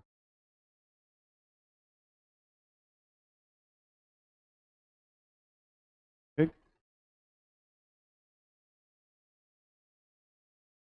ब्रैकेट में लिख लेंगे आप, साम्यवाद की स्थापना। इसी को साम्यवाद कहा गया है, साम्यवाद की स्थापना। ठीक, इनका भी लगता है सामाजिक आर्थिक न्याय और वर्ग विहीन राज्य विहीन समाज की, इसी में कॉमा देके लिखे। हालांकि हालांकि ये उग्र तरीकों से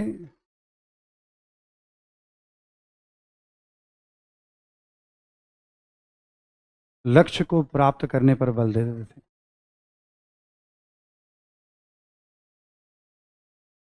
उग्र तरीके से लक्ष्य को प्राप्त करने पर बल देते थे, हिंसात्मक तरीके से। ठीक, तो समाजवाद क्या है, यूरोप में कैसे आया, ये तो अभी समझा दिया, विश्व इतिहास में लिखाऊंगा यूरोप में कैसे कैसे इवॉल्व हुआ। ठीक, लेकिन जड़ वहीं पे है, यूरोप में ही है, और औद्योगिकरण है। समाजवाद और मार्क्सवाद दोनों सब, मार्क्स भी एक समाजवादी विचारक है, लेकिन वो हिंसा की बात, उग्रता की बात, और भी कुछ कुछ बातें हैं समझने के लिए काफ़ी है इतना कि हाँ, पहले वाला थोड़ा उदार है, दूसरा वाला थोड़ा उग्र है। अभी जैसे मान लो यूरोप में ये विचार है, अभी समर्थक हैं, संगठन हैं, ब्रिटेन में एक लेबर पार्टी बनेगी, श्रमिकों की पार्टी, समाजवादी पार्टी है, और 1906 में पहली बार कोई मिलीजुली सरकार बनेगी, लेबर पार्टी की पहली बार सत्ता में आई, तो समाजवादियों की सरकार बनेगी ब्रिटेन में। ऐसे और भी देशों में समाजवादियों की सरकार बनेगी। और 1917 में रूस में क्रांति होगी, बोल्शेविक क्रांति, और पहली बार मार्क्सवादियों की सरकार बनेगी। ठीक, पहली बार मार्क्सवादियों की सरकार बनेगी। जब रूस में क्रांति हो जाएगी, मार्क्सवादियों की सरकार बन जाएगी, तब रूस क्या बोलेगा कि देखो, जिन जिन लोगों ने उपनिवेश बना रखा है वो सब गलत है। वो पूंजीवादी व्यवस्था का ये विरोध करते थे, नष्ट करने की बात करते थे। ये जैसे रूसी क्रांति होगी ना, उपनिवेशों की जनता में उत्साह आएगा, हम लोग भी व्यवस्था परिवर्तन कर सकते हैं। प्लस ये क्या करेंगे, हर जगह की आज़ादी की लड़ाई को सपोर्ट करना शुरू करेंगे। आज़ादी की लड़ाई कौन लड़ रहा है, उपनिवेश की जनता जिसका शोषण हो रहा है। शोषण कौन कर रहा है, पैसे वाले लोग। ये विचारधारा क्या है, पैसे वाले लोगों का विरोध करता है, पूंजीपतियों का विरोध करता है। रूसी क्रांति के सफल होते ही क्या होगा, उपनिवेशों में आज़ादी की लड़ाई तीव्र होगी, इवन भारत में भी तीव्र होगी, और भारत को भी रूस से समर्थन मिलना शुरू हो जाएगा। एक और बात क्या है, मार्क्सवादी दुनिया के किसी भी देश में सब भाई भाई हैं। ये कहते हैं कि देखो, उद्योगपतियों में अंतर हो सकता है, पर श्रमिकों में कहीं अंतर नहीं है, श्रमिक हर जगह एक जैसा ही शोषण होता है। ये कहते थे जिस जिस देश का औद्योगिकरण होगा वहां वहां मार्क्सवादी सरकार बनेगी, क्योंकि पूरी दुनिया का औद्योगिकरण होगा, इसलिए पूरी दुनिया में मार्क्सवादी सरकार बनेगी। और एक देश के मार्क्सवादी दूसरे देश के मार्क्सवादी को सहयोग करेंगे। सहयोग करने के लिए कोई मंच बनाना पड़ेगा। इन्होंने एक संस्था बनाई, उसका नाम था कम्युनिस्ट इंटरनेशनल, शॉर्ट में कहते थे उसको कॉमिंटर्न। मार्क्सवादियों को सहयोग करना है एक दूसरे को, मतलब चर्चा होती थी, मेंबर होते थे, पॉलिसी बनती थी, कहाँ क्या पॉलिसी चलेगी पूरी दुनिया में। पूरी दुनिया के लिए काम कर रहे हैं मार्क्सवादी, ये ऐसा नहीं कि केवल रूस के लिए काम करें। ठीक, तो समाजवाद हो गया आपका, मार्क्सवाद हो गया आपका। इसी में लिखें आप अगला पॉइंट, वामपंथ।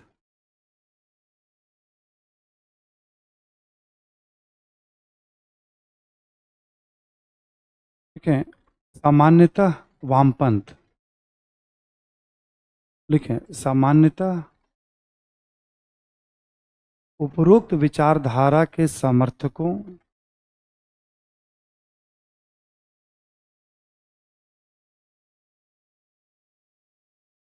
उपरोक्त विचारधारा के समर्थकों के लिए इस शब्द का प्रयोग करते हैं।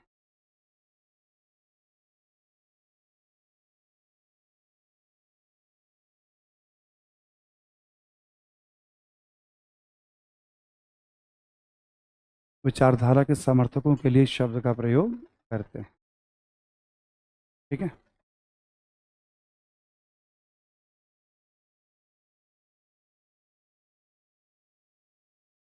अलग टॉपिक है, संभव नहीं है, वो अलग टॉपिक भी है, हम अलग से बात कर लेंगे, करते भी हैं विश्व इतिहास में, है ना।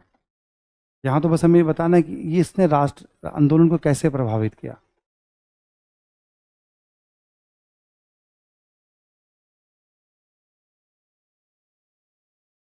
यहाँ तक तो क्लियर सभी को।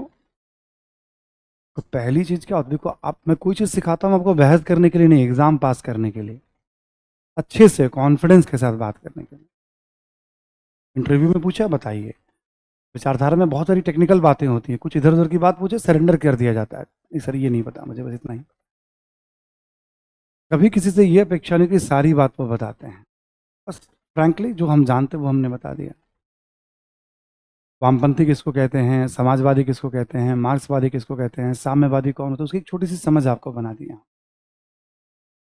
टॉपिक है हमारा राष्ट्रीय आंदोलन में वामपंथ यानी समाजवाद मार्क्सवाद। एक बात तो क्लियर है, ये श्रमिकों और गरीबों की बात करने वाली विचारधारा है। भारत में वैसे ही गरीब बहुत ज़्यादा हैं, श्रमिक बहुत ज़्यादा हैं। भारत तो गुलाम है, अंग्रेजों का अधीन था, हम सब। पैसे वाले तो वैसे भी बहुत कम थे। ठीक। और कांग्रेस पार्टी जो काम कर रही थी, लाल बाल पाल के फेज में तो गरीबों की पार्टी बनने शहर शहर में निम्न वर्ग के लोग जुड़ गए थे। एक संयोग ऐसा है कि 17 में रूसी क्रांति होगी, 17 में गांधी जी भारत में आंदोलन शुरू करेंगे। एक तरफ रूसी क्रांति, गरीबों की क्रांति, सर्वहारा की क्रांति, और दुनिया में गरीबों में मतलब एक उत्साह, जहां जहां समझदारी वहां उत्साह का माहौल बनेगा। संयोग ऐसा है कि भारत में उसी समय गांधी जी भी आंदोलन शुरू करते हैं। कांग्रेस पुरानी संस्था थी, पहले मध्य वर्ग की संस्था थी, लाल बाल पाल के फेज में शहर में गरीबों की संस्था बन गई थी ये। और गांधीवादी चरण में क्या होगा, देखते ही देखते 4-5 वर्षों में ग्रामीण भारत में गरीबों की संस्था, भारत में जो संस्था होगी गरीबों की ही संस्था होगी, दो चार छोटे मोटे छोड़ दें आप तो, जैसे मुस्लिम लीग पैसे वालों की संस्था है। इसका भी बल गरीबों पे है, कांग्रेस का बल भी गरीबों पे है। कांग्रेस पुरानी संस्था है भारत में, भारत का अपना एक मिजाज है। तो जब रूसी क्रांति हुई ना, तो एशिया के अलग अलग देशों में जहाँ जहाँ आज़ादी की लड़ाई चल रही थी, वहाँ वहाँ मार्क्सवादी संगठन तेजी से पनपे, जैसे चाइना, वियतनाम, कोरिया। भारत में भी मार्क्सवादी संगठन उभरेंगे, बट बाकी देशों में लोकतांत्रिक आंदोलन उतना मजबूत नहीं था। जैसे वियतनाम में, कोरिया में, नॉर्थ कोरिया में, चाइना में, इन सब देशों में क्या होगा, मार्क्सवादी आंदोलन छा जाएगा वहां पे। भारत में क्या होगा, पहले से भारत में कांग्रेस के नेतृत्व में लोकतांत्रिक आंदोलन बहुत मजबूत, राममोहन राय के जमाने से। बाकियों का इतना पुराना इतिहास नहीं है इस तरह का। अपने यहाँ जड़ें बहुत मजबूत थी, गरीबी थी तो कोई भी पार्टी गरीबों की ही बात, कांग्रेस भी गरीबों की ही बात कर रही थी। तो अपने यहाँ मार्क्सवाद की जड़ें उतनी मजबूत नहीं हो पाएंगी जितनी चीन में या वियतनाम में या और भी देशों में देखा गया। ठीक। और कुछ कुछ मार्क्सवादी गलतियां भी करेंगे। ठीक।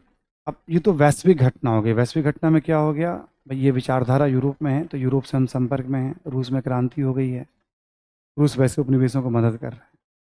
बट इसके लिए बहुत ज़रूरी होती है परिस्थितियाँ। भारत में क्यों पनपेगा, भारत में भी औद्योगिकरण हो रहा था, भारत में भी श्रमिकों की दयनीय दशा, भारत में भूमिहीन श्रमिकों की संख्या बहुत अधिक है, भारत में रेलवे पक्की सड़कों के लिए श्रमिकों का शोषण किया जा रहा है, भारत में भी एक अच्छी खासी आबादी गरीबों की, वंचित तबकों की है, जिनके बीच में ये विचारधारा पनपेगी।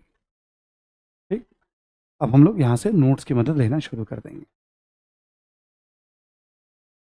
अब देखेंगे नोट्स में लिखा हुआ है सी करके पृष्ठभूमि।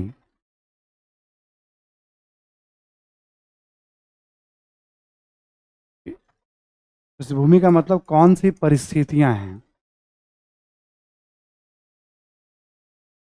ठीक है। देखेंगे आप 19वीं सदी के उत्तरार्ध में भारत में आधुनिक उद्योगों की शुरुआत और मजदूरों की दयनीय दशा। याद है ना सभी को, 53 में पहला सूती कपड़ा उद्योग बना था।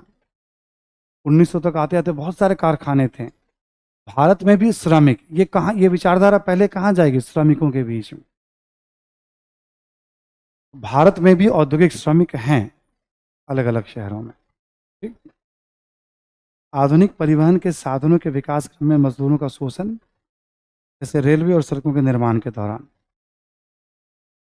अंग्रेजों ने भारत में विकास शुरू किया अपने फायदे के लिए। याद है उपनिवेशवाद के तीसरे चरण में निवेश करेंगे वो रेलवे में। रेलवे बनाएगा कौन, श्रमिक। हजारों लाखों श्रमिकों की जरूरत पड़ेगी, उनका भी खूब शोषण होगा देश के अलग अलग हिस्सों में।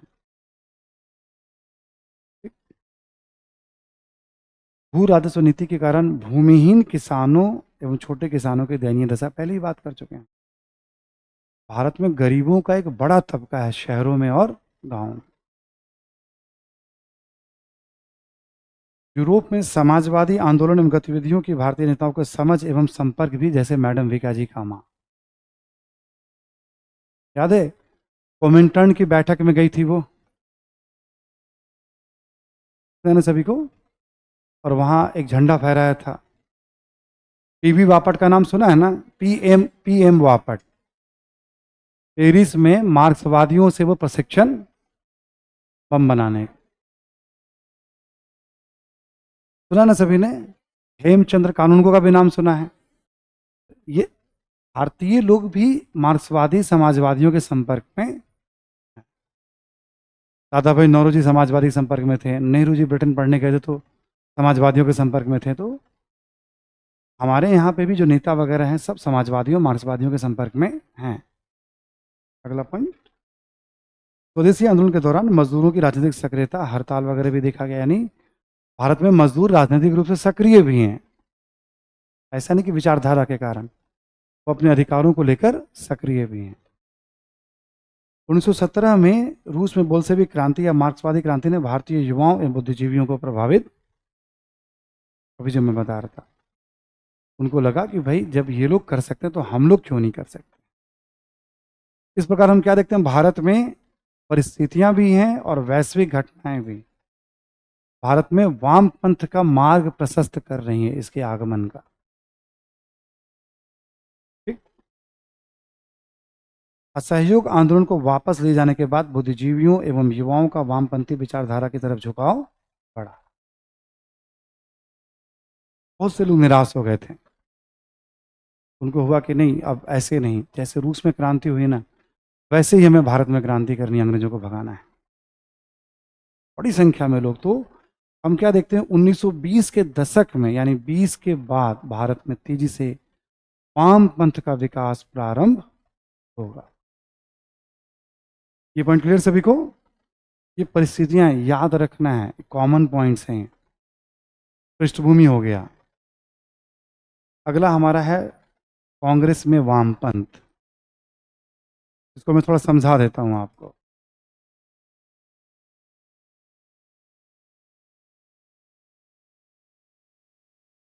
ठीक है, कांग्रेस में वामपंथ, पृष्ठभूमि सेम।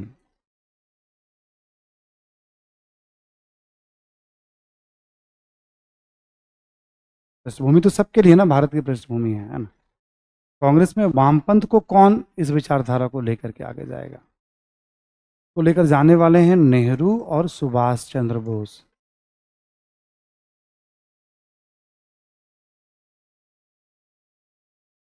इन दोनों पे समाजवादी विचारधारा का प्रभाव है, दोनों पे क्या है, समाजवादी विचारधारा का प्रभाव। और 1920 के दशक में कांग्रेस के बड़े नेता बन जाएंगे, युवा हैं बट उनका प्रभाव दिखेगा। सुभाष चंद्र बोस तो यूपीएससी एग्जाम निकाल लिए थे उस समय, टॉप 5 में थे, थर्ड फोर्थ कुछ रैंक आया था उनका, फोर्थ पोजीशन थे। ओके, बहुत अच्छी बात है। ऑल इंडिया फोर्थ थे, रिटर्न भी आ जाएगा उसमें। हाँ, उसके बाद उन्होंने नौकरी छोड़ दी थी। तो एक अलग क्या होता है कि आईएएस एग्जाम निकालने के बाद समाज ना अलग तरीके से आपको देखेगा। सबसे पहले तो मानेगा कि आप बहुत बड़े बुद्धिजीवी हैं, क्योंकि गलत नहीं मानता है समाज। देखो, अभी आपको लग रहा है इतने सारे विषयों को पढ़ने के बाद जब आप मगअप करेंगे, एक दूसरे से चीज़ों को इंटर रिलेट करेंगे, घटनाओं को समझने लगेंगे आप, मैंने कहा ना 1.5-2 साल में आप खुद बदलाव महसूस करोगे अपने व्यक्तित्व में। नथिंग रॉन्ग, गलत नहीं मानती है समाज इसमें। ठीक है, तो आप वो दर्जा हासिल कर लेंगे पढ़ते पढ़ते। बट ये है कि आईएएस बनने का मतलब एक आम चेतना में क्या बात है कि बहुत ही टैलेंटेड है। हाँ, मेहनत करने की अद्भुत क्षमता है, पेशेंस अद्भुत है, हार्ड वर्किंग बहुत है। ठीक है, मतलब मैं समझता हूँ कि इसमें पेशेंस चाहिए होता है और हार्ड वर्किंग। प्लानर अच्छे हैं, मैनेजमेंट अच्छा है, ये सारी क्वालिटी जो मैं समझ पाता हूँ, मतलब इस एग्ज़ाम की तैयारी में जो आप धीरे धीरे आप ये स्किल डेवलप होगा आपका, पेशेंस तो आ ही जाएगा, अभी आ रहा होगा। कब तक पढ़ेंगे, कैसे पढ़ेंगे, कितना पढ़ेंगे, यात्रा पे तो आप निकल चले हैं रिवीजन करते करते। हार्ड वर्क करना पड़ेगा, अभी बहुत ज़्यादा आपको नहीं करना पड़ा है, ईश्वर न करे। आप शुरू से प्लान करेंगे तो शुरू से समझ जाइए आप प्लानिंग की, याद रखना मोस्ट इंपॉर्टेंट है, तो बहुत काम आसान हो जाएगा आपका। फिर प्लानिंग करना पड़ता है, कब क्या पढ़ें नहीं पढ़ें। और प्लानिंग हम लोग जनरल आइडिया देते हैं, हर बच्चों को अपना अपना कॉल लेना पड़ता है। हम टारगेट दे सकते हैं, अच्छा एग्जाम देना है, इस समय तक इतना कवर कर लो आप। पेशेंस तो रखना ही पड़ता है, इसमें हार्ड वर्क का रोल है ही। प्लस जब कई विषयों को आप संभालने लग जाएंगे तो मैनेजमेंट का स्किल आ जाएगा आपके अंदर। ठीक है, प्रबंधन करना, मतलब प्रबंधन बेसिकली क्या होता है, देखो सब कुछ होता है अपने अंदर होता है। जब आप थोड़ा और ऊपर के लेवल पे जाओगे, यदि हम क्लैरिटी है तो सब कुछ सुलझा हुआ है, उलझन है तो इस दुनिया में सब जगह उलझन दिखाई पड़ती है। हमारे अंदर उलझन है तो सब जगह उलझन है, थॉट्स में क्लैरिटी है तो सब जगह क्लैरिटी है। चीज़ें समझ में आ रही है, पकड़ बनाते चल रहे हैं हम, तो सब कुछ ठीक है। नहीं तो लग रहा बहुत चुनौती है। सब सब बच्चे ऐसे कर करके धीरे धीरे मैच्योर होते चले जाते हैं ना। नेहरू और सुभाष का अच्छा खासा इम्पैक्ट था 20 के दशक में, 30 के दशक में। कांग्रेस के दो बड़े नेता समाजवादी रुझान वाले थे, इसलिए कांग्रेस में वामपंथ तेजी से आया इस पृष्ठभूमि के बाद। 1925 में क्या होगा, अभी हम लोग बात करने वाले हैं। एक भाकपा बनेगी, भारतीय कम्युनिस्ट पार्टी। ठीक, भारतीय कम्युनिस्ट पार्टी। अब कांग्रेस का नियम क्या था, आप किसी और पार्टी के भी मेंबर हो सकते हैं और कांग्रेस के भी। एक अलग पार्टी बन जाएगी। इस पार्टी को बनाने वाले बहुत लोग हैं, एस के डांगे हैं, मुजफ्फर अहमद हैं, सिंगारवेलु चेट्टियार हैं, नल्ली सेन गुप्ता हैं, सत्यभक्त हैं, ऐसे नाम अभी आ जाएगा। 5-10 मार्क्सवादियों के नाम भी हमें जानने हैं। वो कांग्रेस के भी मेंबर हैं, पढ़े लिखे हैं बहुत। तो कांग्रेस की बैठक में कांग्रेस को भी प्रभावित करेंगे वो मार्क्सवादी विचारधाराओं के लिए। कांग्रेस में वामपंथ कैसे जाएगा, इनके जरिए, इनके जरिए। एक समय ऐसा आएगा जब 1934 में कांग्रेस के भीतर बना लिया जाएगा सीएसपी, कांग्रेस सोशलिस्ट पार्टी। ठीक, तो कांग्रेस में वामपंथ कैसे आया, एक तो परिस्थितियों के कारण, परिस्थितियां थी। दूसरा, ये तीन रास्ते हैं। ठीक, नेहरू बोस के जरिए, मार्क्सवादी के जरिए, और कांग्रेस के भीतर ही एक पार्टी जिसका आगे परिचय दिया हुआ है। ये जानना जरूरी है पहले, कांग्रेस में वामपंथ आया कैसे। अच्छा, कांग्रेस में वामपंथ का प्रभाव कैसे दिखता है, अगला पॉइंट देखें। वामपंथ पर कांग्रेस का प्रभाव डी में ही लेके चल रहे हैं। कांग्रेस में वामपंथ हो गया आपका, इसी में अगला पॉइंट हम क्या कर रहे हैं, प्रभाव की बात कर रहे हैं। ठीक है, देखिए आप जरा, कांग्रेस के लक्ष्य को पूर्ण स्वराज के रूप में निर्धारित करने में युवा समाजवादियों की महत्वपूर्ण भूमिका थी। याद है आप सभी को, जब डोमिनियन स्टेटस नेहरू रिपोर्ट में आया था, याद है ना सभी को, तो कांग्रेस के भीतर नेहरू जी, सत्यमूर्ति और सुभाष चंद्र बोस ने इंडिपेंडेंस फॉर इंडिया लीग नामक संस्था बनाई। फिर क्या हुआ था, सरकार एक साल में यदि नहीं मानेगी तो कांग्रेस का लक्ष्य का पूर्ण स्वराज, लाहौर अधिवेशन में पूर्ण स्वराज का प्रस्ताव पारित हुआ। फिर सभी को किसके प्रभाव में हुआ, समाजवादियों के प्रभाव में हुआ, नेहरू और सुभाष बोस के। तो कांग्रेस को कैसे प्रभावित कर रहा है वामपंथ, अब ये बात समझ में आने सभी को, क्लियर ना। ये विचारधारा कांग्रेस को कैसे, तो लक्ष्य देखिए आप पहले, अगला पॉइंट देखें, कांग्रेस के द्वारा पारित प्रस्तावों पर भी इसका प्रभाव दिखने लगा, जैसे कराची अधिवेशन एवं फैजपुर अधिवेशन में पारित प्रस्ताव, राष्ट्रीय योजना समिति। कल हमने बताया था आपको पिछले क्लास में, कराची अधिवेशन याद है आपको, किसानों और मजदूरों के लिए राहत, भारी उद्योग, खनन, परिवहन सब राज्य के द्वारा चलाया जाएगा, नागरिक अधिकार की बात, ये सब क्या है, सब समाजवादी हैं।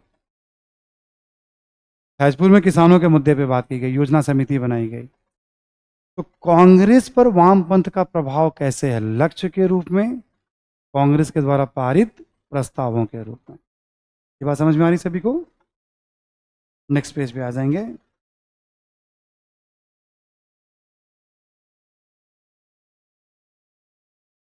कांग्रेस के संगठनात्मक ढांचे पर भी समाजवादियों का प्रभाव बढ़ा, वामपंथियों का। जैसे नेहरू जी, सुभाष चंद्र बोस को अध्यक्ष पद पर चयन, 3 बार नेहरू जी अध्यक्ष रहते हैं और 2 बार सुभाष चंद्र बोस।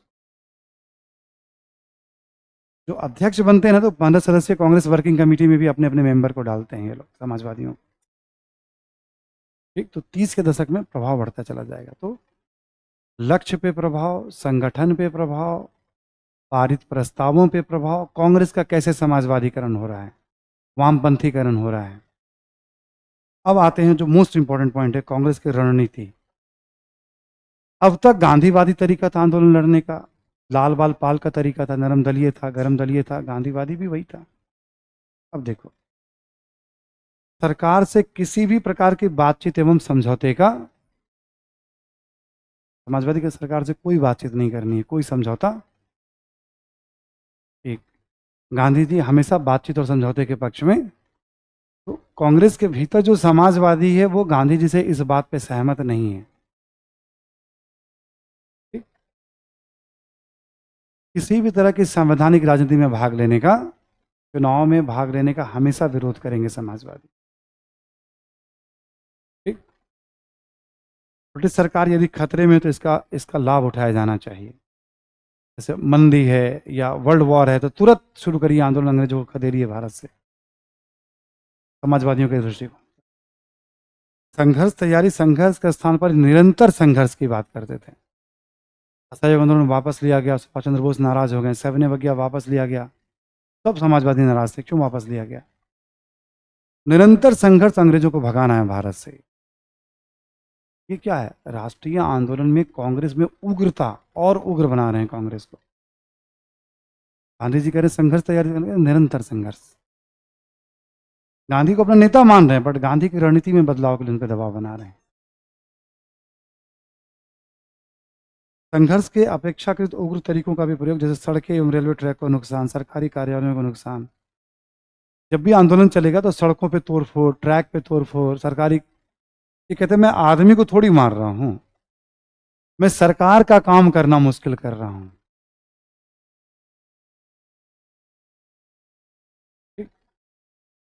कांग्रेस के भीतर जो भी समाजवादी हैं, मार्क्सवादी, उनका ये अप्रोच,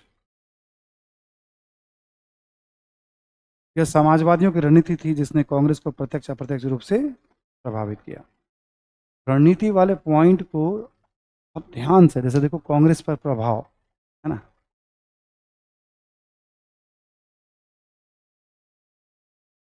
सबसे पहले हमने क्या बताया, लक्ष्य पर प्रभाव, फिर कांग्रेस के द्वारा पारित प्रस्ताव पर प्रभाव, फिर हमने बताया संगठन पर प्रभाव। अब हम आपको क्या बता रहे हैं, रणनीति पर प्रभाव, ये बहुत इंपॉर्टेंट है। अब आपके पास एक बार जैसे समाजवादियों की रणनीति क्या है, समाजवादी नेता कौन कौन है, लोहिया, जेपी, सुभाष चंद्र बोस, नेहरू, ये सब जितने भी। तो समाजवादियों की जितनी भी रणनीति है गांधीवाद से अलग है। एक बार सवाल पूछा था, गांधी जी और सुभाष चंद्र बोस का लक्ष्य एक था लेकिन रास्ते अलग थे। ये पढ़ के उत्तर नहीं होता है इसका, यही पांचों छह पॉइंट लिखना है आपको। गांधी जी का तरीका क्या था और सुभाष चंद्र बोस का। गांधी जी और लोहिया का लक्ष्य एक था लेकिन रास्ते अलग थे। लोहिया का यही तरीका है, जेपी का यही तरीका है, ये सभी समाजवादियों का तरीका है। एक एक को अलग अलग नहीं पढ़ना है आपको, ठीक है। ये सिस्टम ऐसे ही बनाया जाता है पढ़ने का, ताकि किसी भी पर्सनालिटी पे सवाल पूछे या विचारधारा पे पूछे तो आप उसको लिखने की स्थिति में आसानी से, ठीक। रणनीति आगे देखेंगे आप, विभिन्न आंदोलनों में इनकी भागीदारी बढ़ती गई, जैसे सविनय अवज्ञा, भारत छोड़ो। आगे देखोगे ना, भारत छोड़ो का नेतृत्व भी यही कर रहे हैं, जेपी, लोहिया, यही लीडर थे उसके। 40 के जितना आंदोलन है, सबके नेता यही होंगे, समाजवादी मार्क्सवादी। कांग्रेस के समाजवादी मार्क्सवादी वाले नेता ही उसको नेतृत्व करेंगे आंदोलन का, बाकी ठीक। स्वतंत्रता के पश्चात संविधान निर्माण तथा आर्थिक एवं विदेश नीति पर भी इसका प्रभाव। आप देखोगे जब संविधान पढ़ोगे, उसमें लिखा रहता है समाजवादी विचारधारा का प्रभाव, जब पढ़ोगे संविधान, प्रस्तावना में भी लिखा हुआ है, नीति निर्देशक तत्व में भी जब आप देखोगे समाजवाद का प्रभाव। अब नेहरू जी ही प्रधानमंत्री हैं समाजवादी, तो समाजवादी आर्थिक नीतियां क्या होती हैं, आर्थिक गतिविधियों में राज्य की बड़ी भूमिका, ठीक। भारी उद्योग देखोगे, परिवहन, खनन, सब राज्य के पास होगा। तो वामपंथियों का कांग्रेस पर अच्छा खासा प्रभाव। फिर से क्या था हमारा, आप देखेंगे आप यहाँ पे, कांग्रेस में वामपंथ कैसे आया और कांग्रेस पर उसका क्या प्रभाव। रणनीति हमने लिख दिया यहाँ पे, फिर हमने आंदोलन लिख दिया हमने यहाँ पे, और फिर स्वतंत्रता के पश्चात।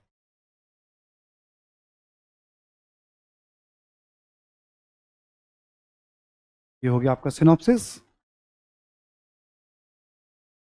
ठीक। विचारधारा को ज्यादा कुछ समझने की कोशिश मत करिएगा, इससे ज्यादा। हमने गरीबों के हक में आवाज उठाने वाले लोग, ठीक, इससे ज्यादा अभी इस पर बातचीत मत करिएगा। कई समय आएगा विश्व इतिहास में, मैं सारी बातें लिखाता हूँ, ठीक है। यूरोप वाली सारे घटनाक्रम में लिखा देता हूँ कॉपी के अंदर, कि वहाँ ज़रूरत है। मार्क्स के विचार क्या क्या थे, सारी बातें मतलब प्रैक्टिकली बताता हूँ मैं। आप वहाँ पढ़ेंगे, आपको तो अलग से मज़ा आएगा, आपको वो थोड़ा तरीका मेरा अलग है बताने का, समझाने का। पूरे हिस्ट्री में जैसे मैं लेके चल रहा हूँ वैसे वहाँ पे भी है ना, तो आपको बात 100% दिमाग में बैठेगी। अभी टॉपिक क्या चल रहा है, समाजवाद, मार्क्सवाद, वामपंथ कहते किसको हैं, पहले ये तो समझा दिया आपको। भारत में कौन सी परिस्थितियां हैं जिसके कारण ये विचारधारा आई, तो परिस्थितियां आपको समझा दी। अब राष्ट्रीय आंदोलन पे कहाँ दिखेगा, तो राष्ट्रीय आंदोलन की सबसे बड़ी धारा कौन सी है, कांग्रेस की धारा। तो कांग्रेस में कैसे आया वामपंथ और कांग्रेस को कैसे प्रभावित किया, ये बता दिया आपको। कैसे आया वामपंथ और कैसे प्रभावित, क्लियर। ये अपने आप में एक बड़ा महत्वपूर्ण टॉपिक है, तो आप इसी तरीके से सिस्टमेटिक जो लिखा हुआ है आपको पढ़ते जाना है। इसके बाद इसमें भी रणनीति का विशेष ध्यान रखिएगा आप, ठीक। इसके बाद देखेंगे अगला जो पॉइंट इसमें लिखा हुआ है आपके नोट्स में, कांग्रेस समाज। अब जो आगे लिखा हुआ है ये सब प्रारंभिक परीक्षा के लिए फैक्चुअली है, लेकिन क्रम से लिखा हुआ, एक समझ बना रहेगा आपका। अब हम क्या करेंगे, थोड़ा इसका परिचय देंगे आपको हम, और इसका परिचय देंगे हम। हाँ बोलिए।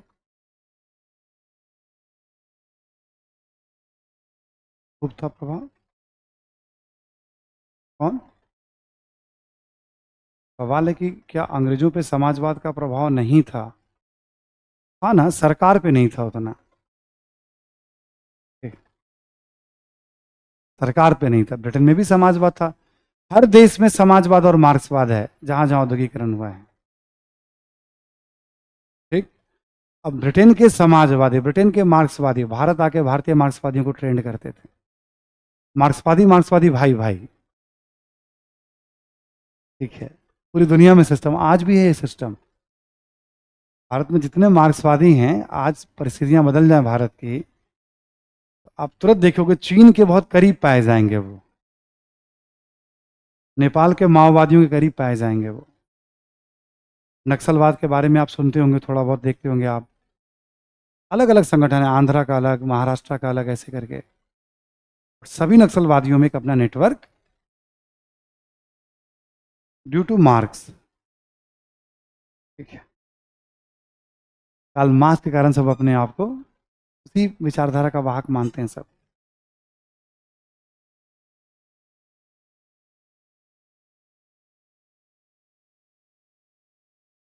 अब आगे ना केवल इसको मैं पढ़ता हूं, जैसे कांग्रेस समाजवादी पार्टी। ठीक। देखिए 1933 में नासिक जेल में कुछ नेताओं ने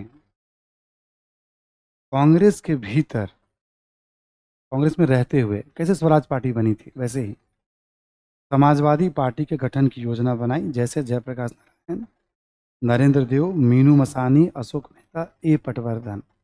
अब ये कुछ समाजवादी नेताओं के नाम आपको याद रखने हैं। ठीक। इन लोगों ने योजना बनाई। 1934 में पटना में पार्टी का गठन हुआ और जयप्रकाश नारायण इसके सचिव बनते हैं। 34 में पार्टी की पहली बैठक बॉम्बे में हुई, अध्यक्ष थे संपूर्णानंद। ठीक। इस पार्टी का मुख्य उद्देश्य था भारत की स्वतंत्रता, कांग्रेस का समाजवादीकरण एवं सामाजिक आर्थिक न्याय की भव्य से। आज़ादी तो सबका लक्ष्य रहेगा ही। ठीक। और तब क्या लगता है, सामाजिक आर्थिक न्याय आ जाए, है ना, कांग्रेस को समाजवाद के रास्ते पे ले आए। तो कांग्रेस को समाजवाद के रास्ते पे लाने में इन सबकी बड़ी भूमिका है। ठीक। पार्टी राष्ट्रीय संघर्ष में, आज़ादी की लड़ाई में कांग्रेस को सबसे महत्वपूर्ण पार्टी मानती थी सीएसपी। और राष्ट्रवाद को समाजवाद के लिए आवश्यक भी, ये थोड़ा फिलोसफिकल है। ये कहते थे कि समाज मतलब हमें राष्ट्रवादी बनना पड़ेगा यदि हमें सामाजिक न्याय लाना है तो। राष्ट्रवादी का मतलब ये अपने देश की बात कर रहे हैं। मार्क्सवादी दूसरे देशों की भी चिंता करेंगे, समाजवादी अपने देश की बात करेंगे। ठीक। मार्क्सवादी हर देश की चिंता करेंगे जहां जहां गरीब है। भारतीय मार्क्सवादी ऐसा नहीं मानते थे और कम्युनिस्ट इंटरनेशनल के निर्देशानुसार कार्य करते थे। वो कांग्रेस को सबसे महत्वपूर्ण पार्टी नहीं मानते थे और हमेशा वो कोमिंटर्न से निर्देश लेते थे, अब क्या करना है भारत में। ये पूरी दुनिया के मार्क्सवादियों को निर्देश देते थे। तो समाजवादियों में और मार्क्सवादियों में क्या अंतर था, भारत के समाजवादियों और मार्क्सवादियों में? कांग्रेस को सबसे महत्वपूर्ण पार्टी नहीं मानते थे और अपने अंतर्राष्ट्रीय संगठन बॉस से निर्देश लिया करते थे, बताओ अब भारत में क्या करना है। जब सविनय अवज्ञा आंदोलन चल रहा था तो बीच में ही मार्क्सवादियों ने अपने आप को अलग कर लिया था, भी आगे आएगा, मैं बताऊंगा इस पॉइंट को। तो अभी क्या हुआ, सीएसपी के बारे में बता दिया। नासिक जेल में विचार आया नेताओं के नाम, पटना में स्थापना, बॉम्बे में पहली बैठक, इनका गोल क्या था और ये मार्क्सवादियों से कैसे अलग हैं। मुख्य मकसद यहाँ ऑब्जेक्टिव है लेकिन ऑर्गेनाइज तरीके से बता रहा हूँ इसको। अब जैसे पूछ देगा कांग्रेस समाजवादी पार्टी का राष्ट्रीय आंदोलन पर क्या प्रभाव दिखा, तो कांग्रेस पे प्रभाव, जो कांग्रेस का प्रभाव है पूरा प्रभाव लिख दीजिएगा आप। सुन पा रहे ना सभी लोग? कांग्रेस का जो प्रभाव हमने लिखा है पूरा इनका भी प्रभाव है, क्योंकि कांग्रेस के अंदर ही पार्टी है। उत्तर तो हमने एक ही बार में तैयार कर दिया जो मेंस में आपको लिखना, उसके लिए अब कुछ नहीं करना आपको। कांग्रेस पे प्रभाव को बहुत बार बार पढ़िएगा, मेंस के लिए उससे ज़्यादा इंपॉर्टेंट कुछ भी नहीं है इस टॉपिक में। बाकी सब इंफॉर्मेशन है लेकिन क्रम से। भारतीय मार्क्सवादी पार्टी, आइए, ये तो समझ गए ना भारतीय समाजवादियों में और मार्क्सवादियों में क्या अंतर है। मार्क्सवादी कॉमिंटर्न, कम्युनिस्ट इंटरनेशनल से निर्देश लेते हैं। और समाजवादी इससे निर्देश नहीं लेते। भारतीय मार्क्सवादी पार्टी में आइए। 1925 में कानपुर में सत्यभक्त के द्वारा भारतीय मार्क्सवादी पार्टी का गठन। ठीक है, मैं जानबूझ करके चूंकि आपको नोट्स दिया हूँ इसलिए क्रम से पढ़ता हूँ ताकि आपका क्रम बना रहे। फिर मैं बोलना शुरू करूँगा तो क्रम तो यही रहेगा, बट फिर कुछ बातें इधर उधर भी निकलते रहती हैं। ठीक है, ताकि क्रम को ही फॉलो रखें हम, इसमें सारी बात आपको समझ में आ जाए ताकि आपको याद रखने में सहूलियत हो। हालांकि इससे पूर्व यानी 1925 से पूर्व भी मार्क्सवादी देश के अलग अलग भागों में सक्रिय थे। 1920 में ताशकंद में एम एन राय अवनी मुखर्जी ने भारतीय मार्क्सवादी पार्टी की स्थापना। ताशकंद यूएसएसआर का था, उज्बेकिस्तान। वहाँ पे बीच में एक पार्टी बना दी गई है रूसी क्रांति के बाद। एम एन रॉय अवनी मुखर्जी ये दोनों क्या हो गए, मार्क्सवादी। ठीक। एस ए डांगे एक अखबार निकालते थे, उसका नाम था द सोशलिस्ट। ठीक है, वाक्य रचना ठीक कर लेंगे आप लोग, द सोशलिस्ट। और इनका एक लेख था गांधी बनाम लेनिन। डांगे भी क्या है, मार्क्सवादी नेता है। ठीक। मुजफ्फर अहमद एक है बंगाल में, नवयुग नामक अखबार निकालते थे। ठीक है। गुलाम हुसैन थे पंजाब में, अखबार नामक, अखबार कह रहे हैं, इनकलाब नामक अखबार निकालते थे। तो 1925 की पार्टी से पहले देश के अलग अलग हिस्सों में मार्क्सवादी हैं, अखबार के माध्यम से लोगों को जागरूक कर रहे हैं। सिंगारवेलु चेट्टियार मद्रास से थे, इनका एक अखबार था लेबर किसान गजट, उन्होंने एक पार्टी भी बनाई थी। यहाँ लिखा हुआ 1924 में कानपुर षड्यंत्र केस, कॉमा दे के लिख लेंगे आप वहाँ पे, कानपुर षड्यंत्र केस कॉमा दे के लिख लेंगे आप इसमें 1924 में।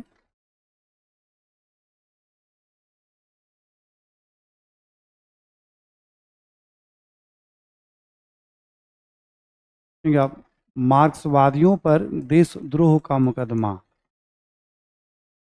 मार्क्सवादियों पर देशद्रोह का मुकदमा।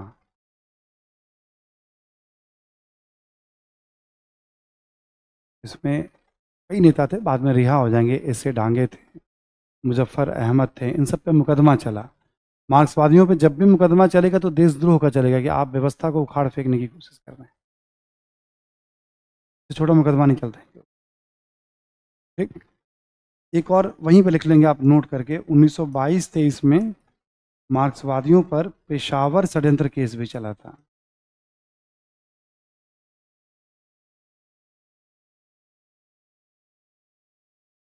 1922-23 में मार्क्सवादियों पर पेशावर षड्यंत्र केस नामक मुकदमा भी चला था।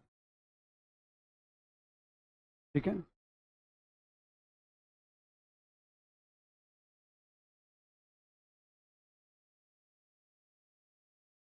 नेक्स्ट पेज में आते हैं हम लोग। मार्क्सवादियों का उद्देश्य था भारत की स्वतंत्रता एवं सामाजिक आर्थिक न्याय, ये भी यही चाहते थे, भारत को आज़ादी मिले और भेदभाव खत्म हो। विचारधारा इनका यही है ना, सामाजिक आर्थिक न्याय। इनकी मुख्य रणनीति थी मजदूरों एवं किसानों के भी जनाधार का विस्तार करना, जब तक संभव हो कांग्रेस के साथ चलना और कम्युनिस्ट इंटरनेशनल के निर्देशों के अनुसार कार्य करना। भारत में इनकी योजना क्या थी, जहाँ तक संभव हो कांग्रेस के साथ चलना है, किसानों मजदूरों में सक्रिय रहना है और कॉमिंटर्न की बात माननी है। 1928 में कलकत्ता में सोहन सिंह जोश की अध्यक्षता में एक अखिल भारतीय कृषक एवं श्रमिक पार्टी का गठन मार्क्सवादियों ने किया। ठीक। औद्योगिक शहरों में ट्रेड यूनियन पर इनका प्रभाव बढ़ा, जैसे बॉम्बे में गिरनी कामगार यूनियन। शहर में इनका बेस ज़्यादा होता है, तो बॉम्बे में बहुत फेमस था ये यूनियन। 1929 में मेरठ षड्यंत्र केस नामक मुकदमा चला, यहाँ पे लिख लेंगे आप।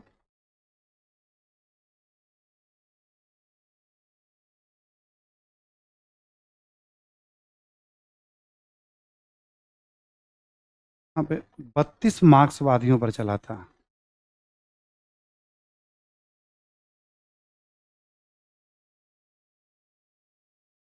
ये मुकदमा 32 मार्क्सवादियों पर चला था, इनमें 3 ब्रिटिश भी थे।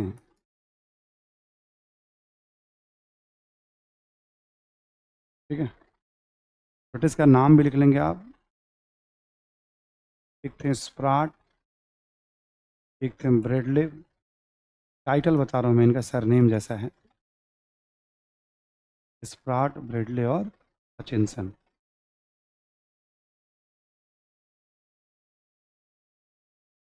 स्प्राट, ब्रेडले और हचिनसन। ठीक है, स्प्राट, ब्रेडले और हचिनसन।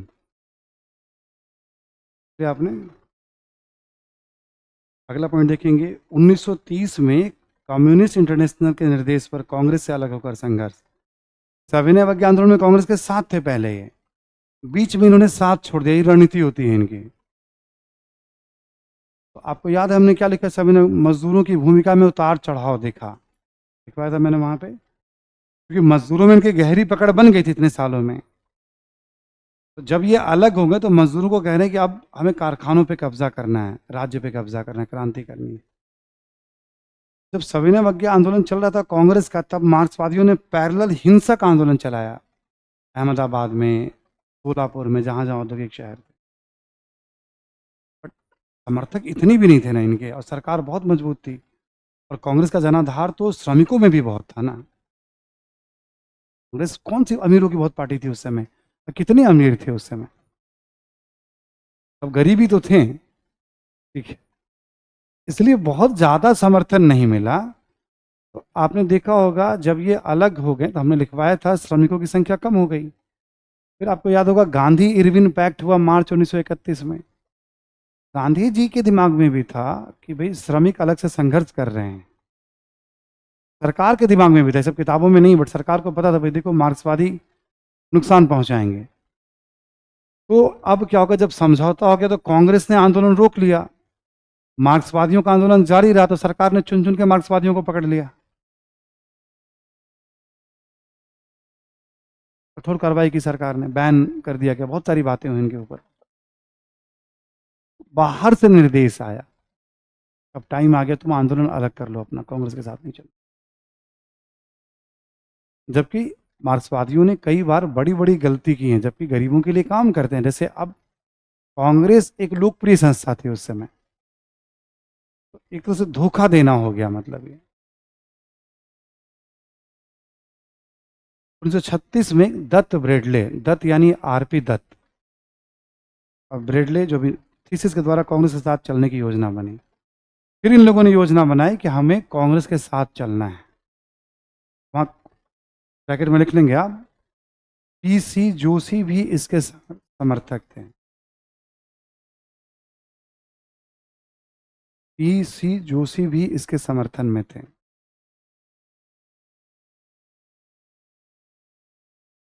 ये ना मार्क्सवादियों के नाम आ रहे हैं आपके सामने अब।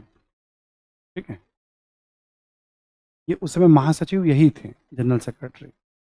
इन्होंने ही कहा था कि भाई ऐसा करते हैं। फिर कहा कि हमें कांग्रेस के साथ ही चलना चाहिए, वर्ल्ड वार तक फिर ये साथ चलेंगे, फिर अलग हो जाएंगे बीच में ही। आज़ादी के समय फिर अलग रास्ता। 3-4 बार आज़ादी से पहले इन्होंने गलतियां की।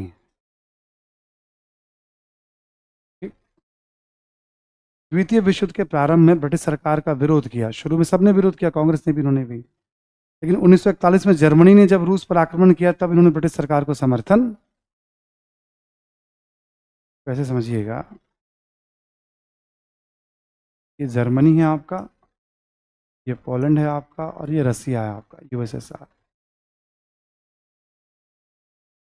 युद्ध स्टार्ट हो गया 1939 में, ठीक। और जब जर्मनी ने यूएसएसआर पर 1941 में हमला किया, जब युद्ध स्टार्ट हुआ तो भारत के मार्क्सवादियों ने सरकार अंग्रेजों का विरोध किया।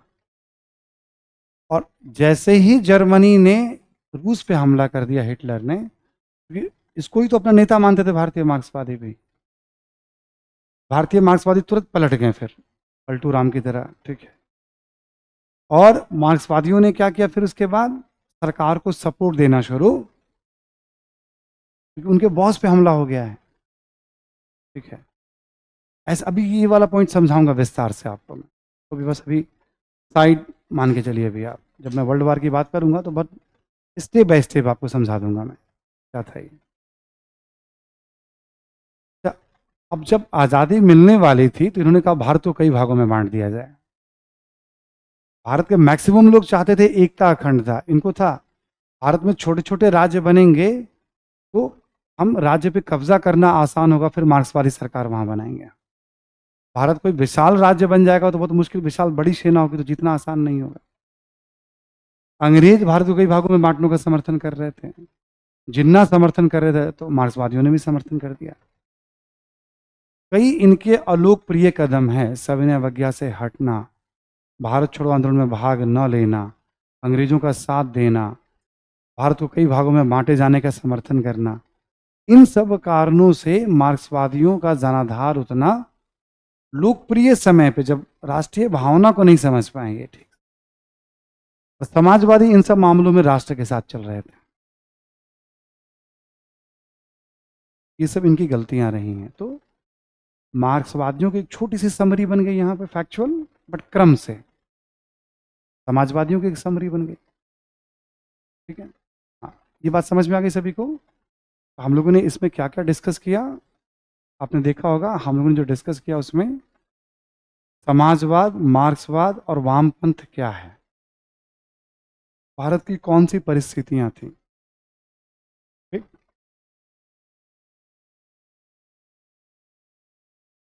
पृष्ठभूमि की बात की हमने, कांग्रेस में वामपंथ कैसे आया, कांग्रेस पे प्रभाव, ये बहुत इंपॉर्टेंट है सारा प्रभाव में भी रणनीति।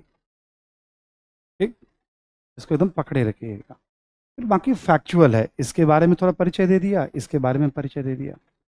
जो जो प्रमुख बातें हैं, बातें तो बहुत सारी हैं, इनके बारे में जो जानकारी रखनी है ऑब्जेक्टिव के लिए क्रम से इसलिए दिया, कभी मार्क्सवादियों की भूमिका पे, तो इतना है इसमें अब अंडरस्टैंडिंग है कि आप लिखने की स्थिति में आ जाएंगे आप। ठीक है, क्या सवाल है बोलिए।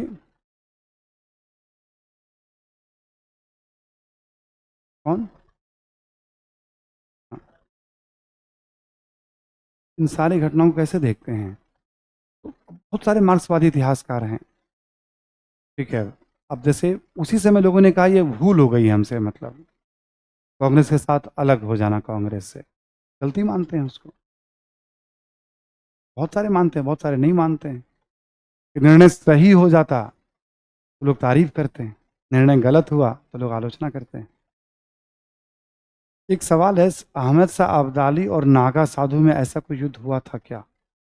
देखो, जितनी भी 12-15 महत्वपूर्ण किताबें हैं उसमें तो मैंने नहीं पढ़ा है, मैं डिनाई नहीं कर सकता हूँ कि हुआ होगा या नहीं हुआ होगा। आपने पूछा है तो जरूर ये बात आपने कहीं सुनी होगी तभी आपने पूछा है।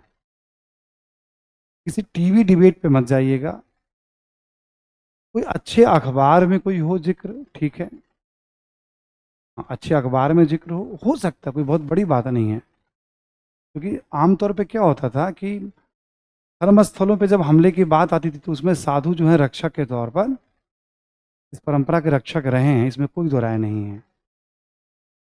आप इसको ऐसे देखेंगे ना कि भारत पे लगभग मान के चलिए आप 1206 ईस्वी के बाद इस्लामिक शासन आगे कुतुबुद्दीन ऐबक का उत्तर भारत पे, आप लगा लीजिए आप 1750 तक मोटे तौर पे भारत में 60-70% शासक इस्लाम मानने वाले थे, बाहर वाले शासक थे। ज़्यादातर आबादी तो यहीं की है इस्लाम मानने वाली, जो अपने समय के साथ कन्वर्जन हुआ है। फिर अंग्रेजों का शासन आ गया 150-200 वर्षों तक। ठीक है, यानी 600-700 वर्षों तक कहीं ना कहीं इस्लाम या फिर ईसाई धर्म का शासन रहा। उसके बावजूद भारत की एक बहुसंख्यक आबादी हिंदू धर्म को मानती है, सनातन परंपरा को मानती है। तो यानी ये सनातन परंपरा की अपनी एक ताकत है। ठीक है, ये हिंदू धर्म की एक ताकत है, इसमें ऑलरेडी सहिष्णुता है। ठीक है, सबको समाहित, आखिर अलग अलग संप्रदायों को समाहित समाज के लोगों ने ही तो किया ना अलग अलग दौर में। यदि वो समाहित नहीं करते तो कैसे हो पाता। तो पहले से ही बहुत सारे संप्रदाय हैं तो मिलजुल कर रहने की परंपरा है, तो नई नई परंपरा विश्वास समस्या समाहित करते चले गए। मैं ऐसे देखता हूँ जड़ें इतनी मजबूत हैं और उसको बनाए रखने में साधु संतों के भी, चूंकि ये सैकड़ों हजारों साल की परंपराएं हैं। अब ऐसे आपको अभी देखेंगे महाकुंभ में हजारों की संख्या में साधु आपको दिखाई पड़ेंगे।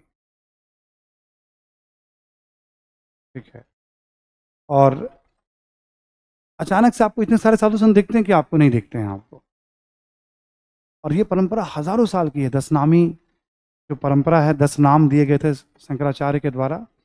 अलग से मैंने आपको बताया नहीं है, बट जैसे अभी कुंभ है, ये सारी चीजें उसमें आ जाएंगे। जो 4 मठ स्थापित किए गए थे, चारों मठ के, चलो वो तो जिक्र किया था मैंने भी आपको नोट्स में चारों मठ के बारे में। हर मठ के साथ अलग अलग नाम, जो कहीं पे गिरी है, कहीं पे पूरी है, कहीं पे सरस्वती है, ठीक है, ऐसे करके मतलब है ना, सब नाम संतों के नाम में है। 10 नामी परंपरा है, उनका क्या काम होता है। ठीक है। अभी एक एबीपी न्यूज़ पे कल देख रहा था, मतलब एक कुमार विश्वास करके हैं, उस पर एक डॉक्यूमेंट्री कर रहे हैं, और वो जो डॉक्यूमेंट्री बता रहे थे वो काफ़ी प्रामाणिक था। कल हमने करीब 30 मिनट 15 मिनट सुना था।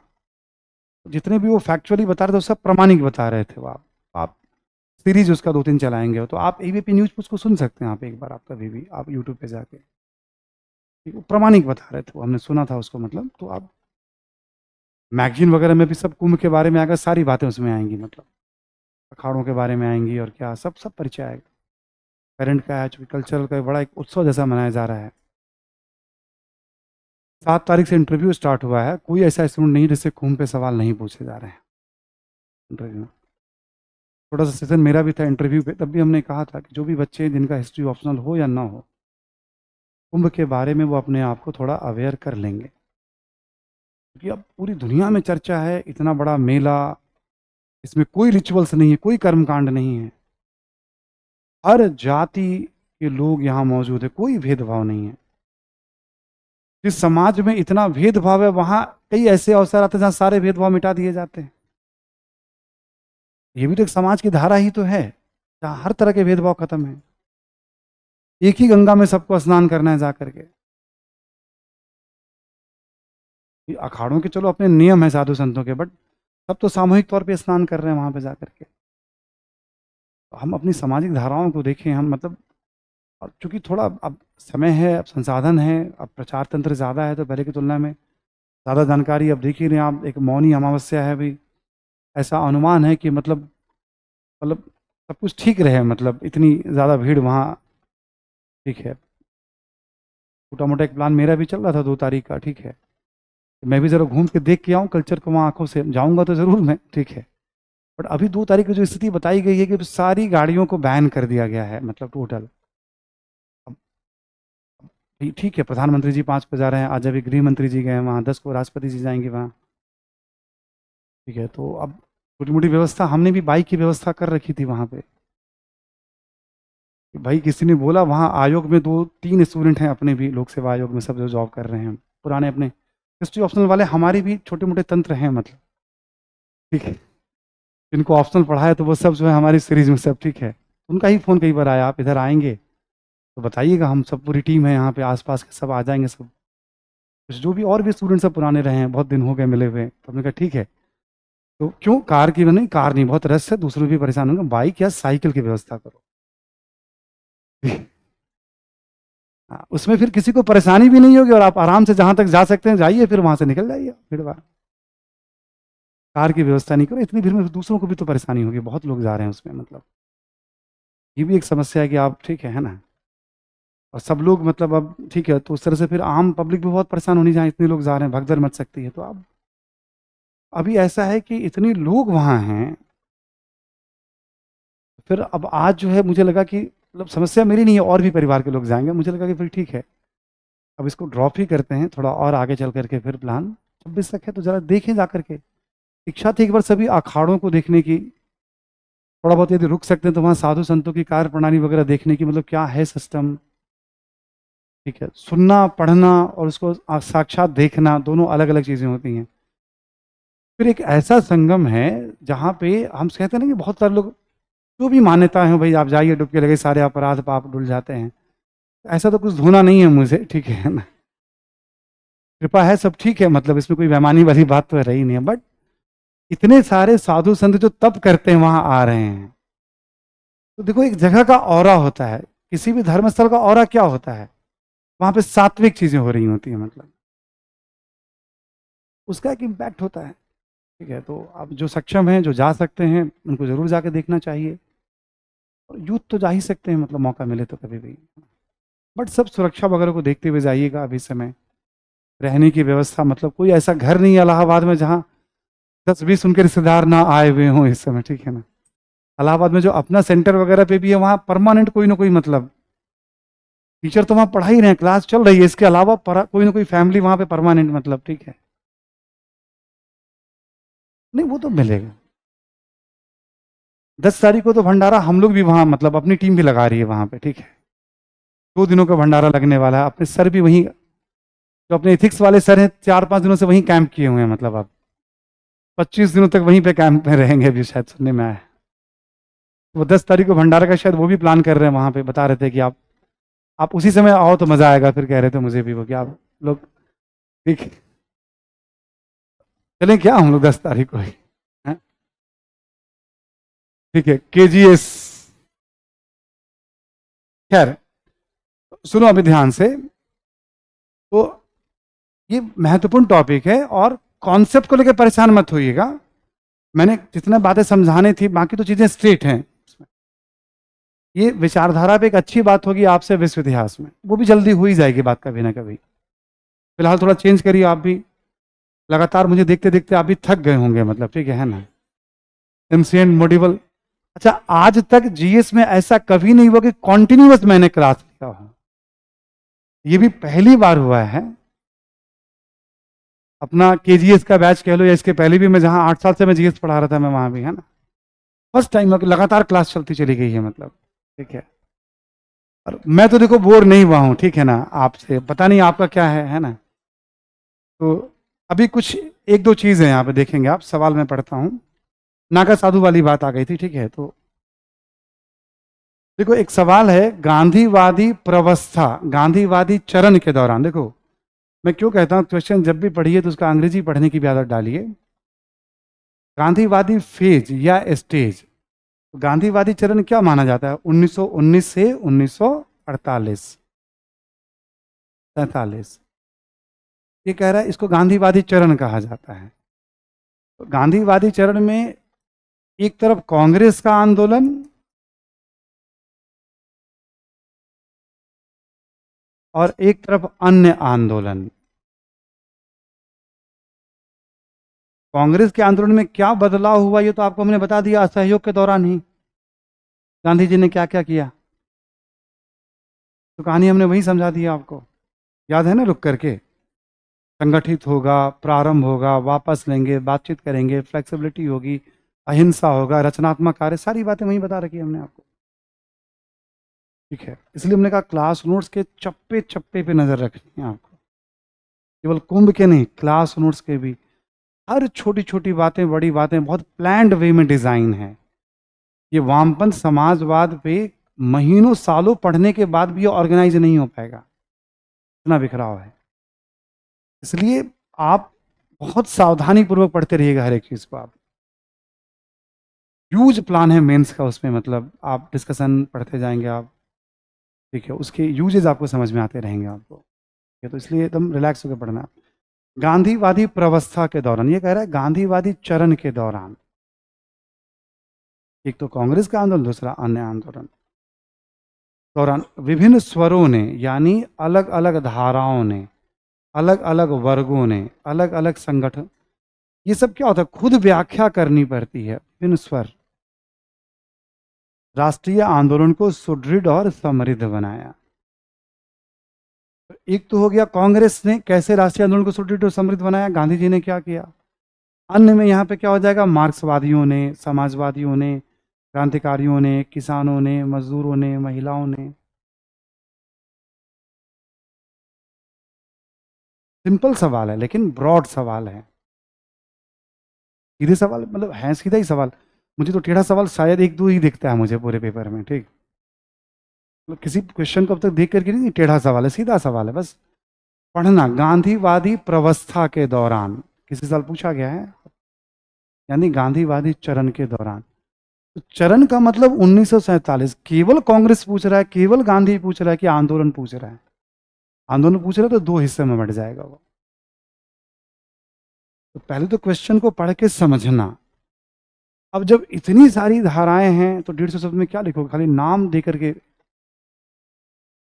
ठीक है, अभी तो हमने केवल मार्क्सवाद और समाजवाद की बात की है। अभी कल वाली क्लास में भी दूसरी धारा की ही बात होने वाली है। इंट्रोडक्शन देने से ही इसका उत्तर हो जाएगा, लिखने का मौका ही नहीं मिलेगा इसमें। कभी कभी जानकारी बहुत होगी, कुछ नहीं लिख पाओगे आप, मौका ही नहीं होता है। कभी कभी कम जानकारी, उसको थोड़ा विस्तार देना होता है उत्तर में। ठीक, बस इसको स्पष्ट करना था, सुदृढ़ और समृद्ध बनाया सिंपली।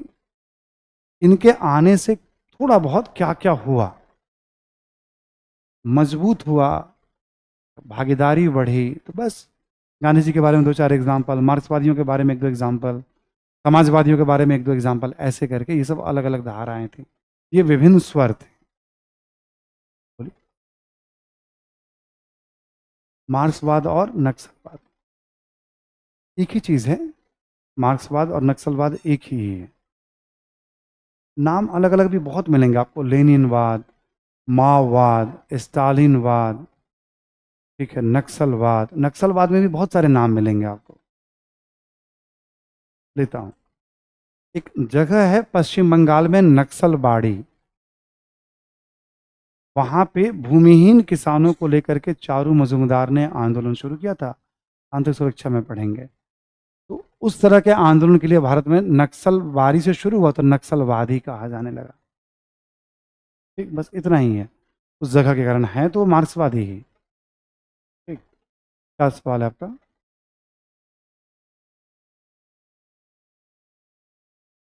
इसलिए कि गांधीवादी प्रवस्था 1947 में माना जाता है ना। गरम दल 5 से 19, नरम दल 85 से 1905, वो अलग बात हो गया। मेन तो यहाँ से आंदोलन, तो चंपारण एक जगह है वहां से शुरू किया, यहाँ से राष्ट्रीय आंदोलन में पार्टिसिपेट कर रहे हैं, इसलिए माना जाता है। एक और सवाल है चलते चलते। 1935 के अधिनियम में प्रांतों को अधिक स्वायत्ता देकर, ध्यान है ना सभी को, क्राउन हो गया, उत्तरदायी सरकार हो गई, ठीक है सर। अंग्रेजों की रणनीति भारत को अधिक से अधिक टुकड़े करवाने की थी, भारत को अधिक अधिक टुकड़ों में बांटने की। कुछ हद तक ठीक है ये। प्रांतीय स्वायत्ता देने का मतलब क्या था कि भाई अब प्रांतों को पूरा अधिकार दे दिया गया, केंद्र को छोड़ना नहीं चाह रहे थे, तो जहां जहां अधिकार दिया जाएगा प्रांत वाले क्या करेंगे, वो सब चाहेंगे कि ये अधिकार हमारा आगे भी बना रहे। तो केंद्र और प्रांत में टकराव कांग्रेस में शुरू हो जाएगा, बाकी संगठनों में भी टकराव शुरू होगा। प्लस प्रांतीय पहचान को उभार कर फिर 18वीं शताब्दी में भारत को ले जाना। भारत में तो है ही, भाषा को लेकर के अलग अलग राष्ट्र पहले से भी रहा है, कहीं ना कहीं उनका सोच ये था। ये अभी चर्चा ऐसे हो जाएगी, मतलब ऐसा नहीं कि 35 के अधिनियम में, अभी बातचीत के क्रम में आपको समझ में आ जाएगा ये कहना क्या चाह रहा है, बट ये करेक्ट है, ये एक आलोचना है। ठीक, तो हम लोग बातचीत को यहीं पर रुकते हैं, कल फिर हम लोग मिलते हैं। कल नोट सभी लोग लेकर के आइएगा, है ना? ठीक है, थैंक यू। और एक भी मिनट समय खराब मत करिएगा, रिवीजन करिएगा पूरे क्लास नोट्स का।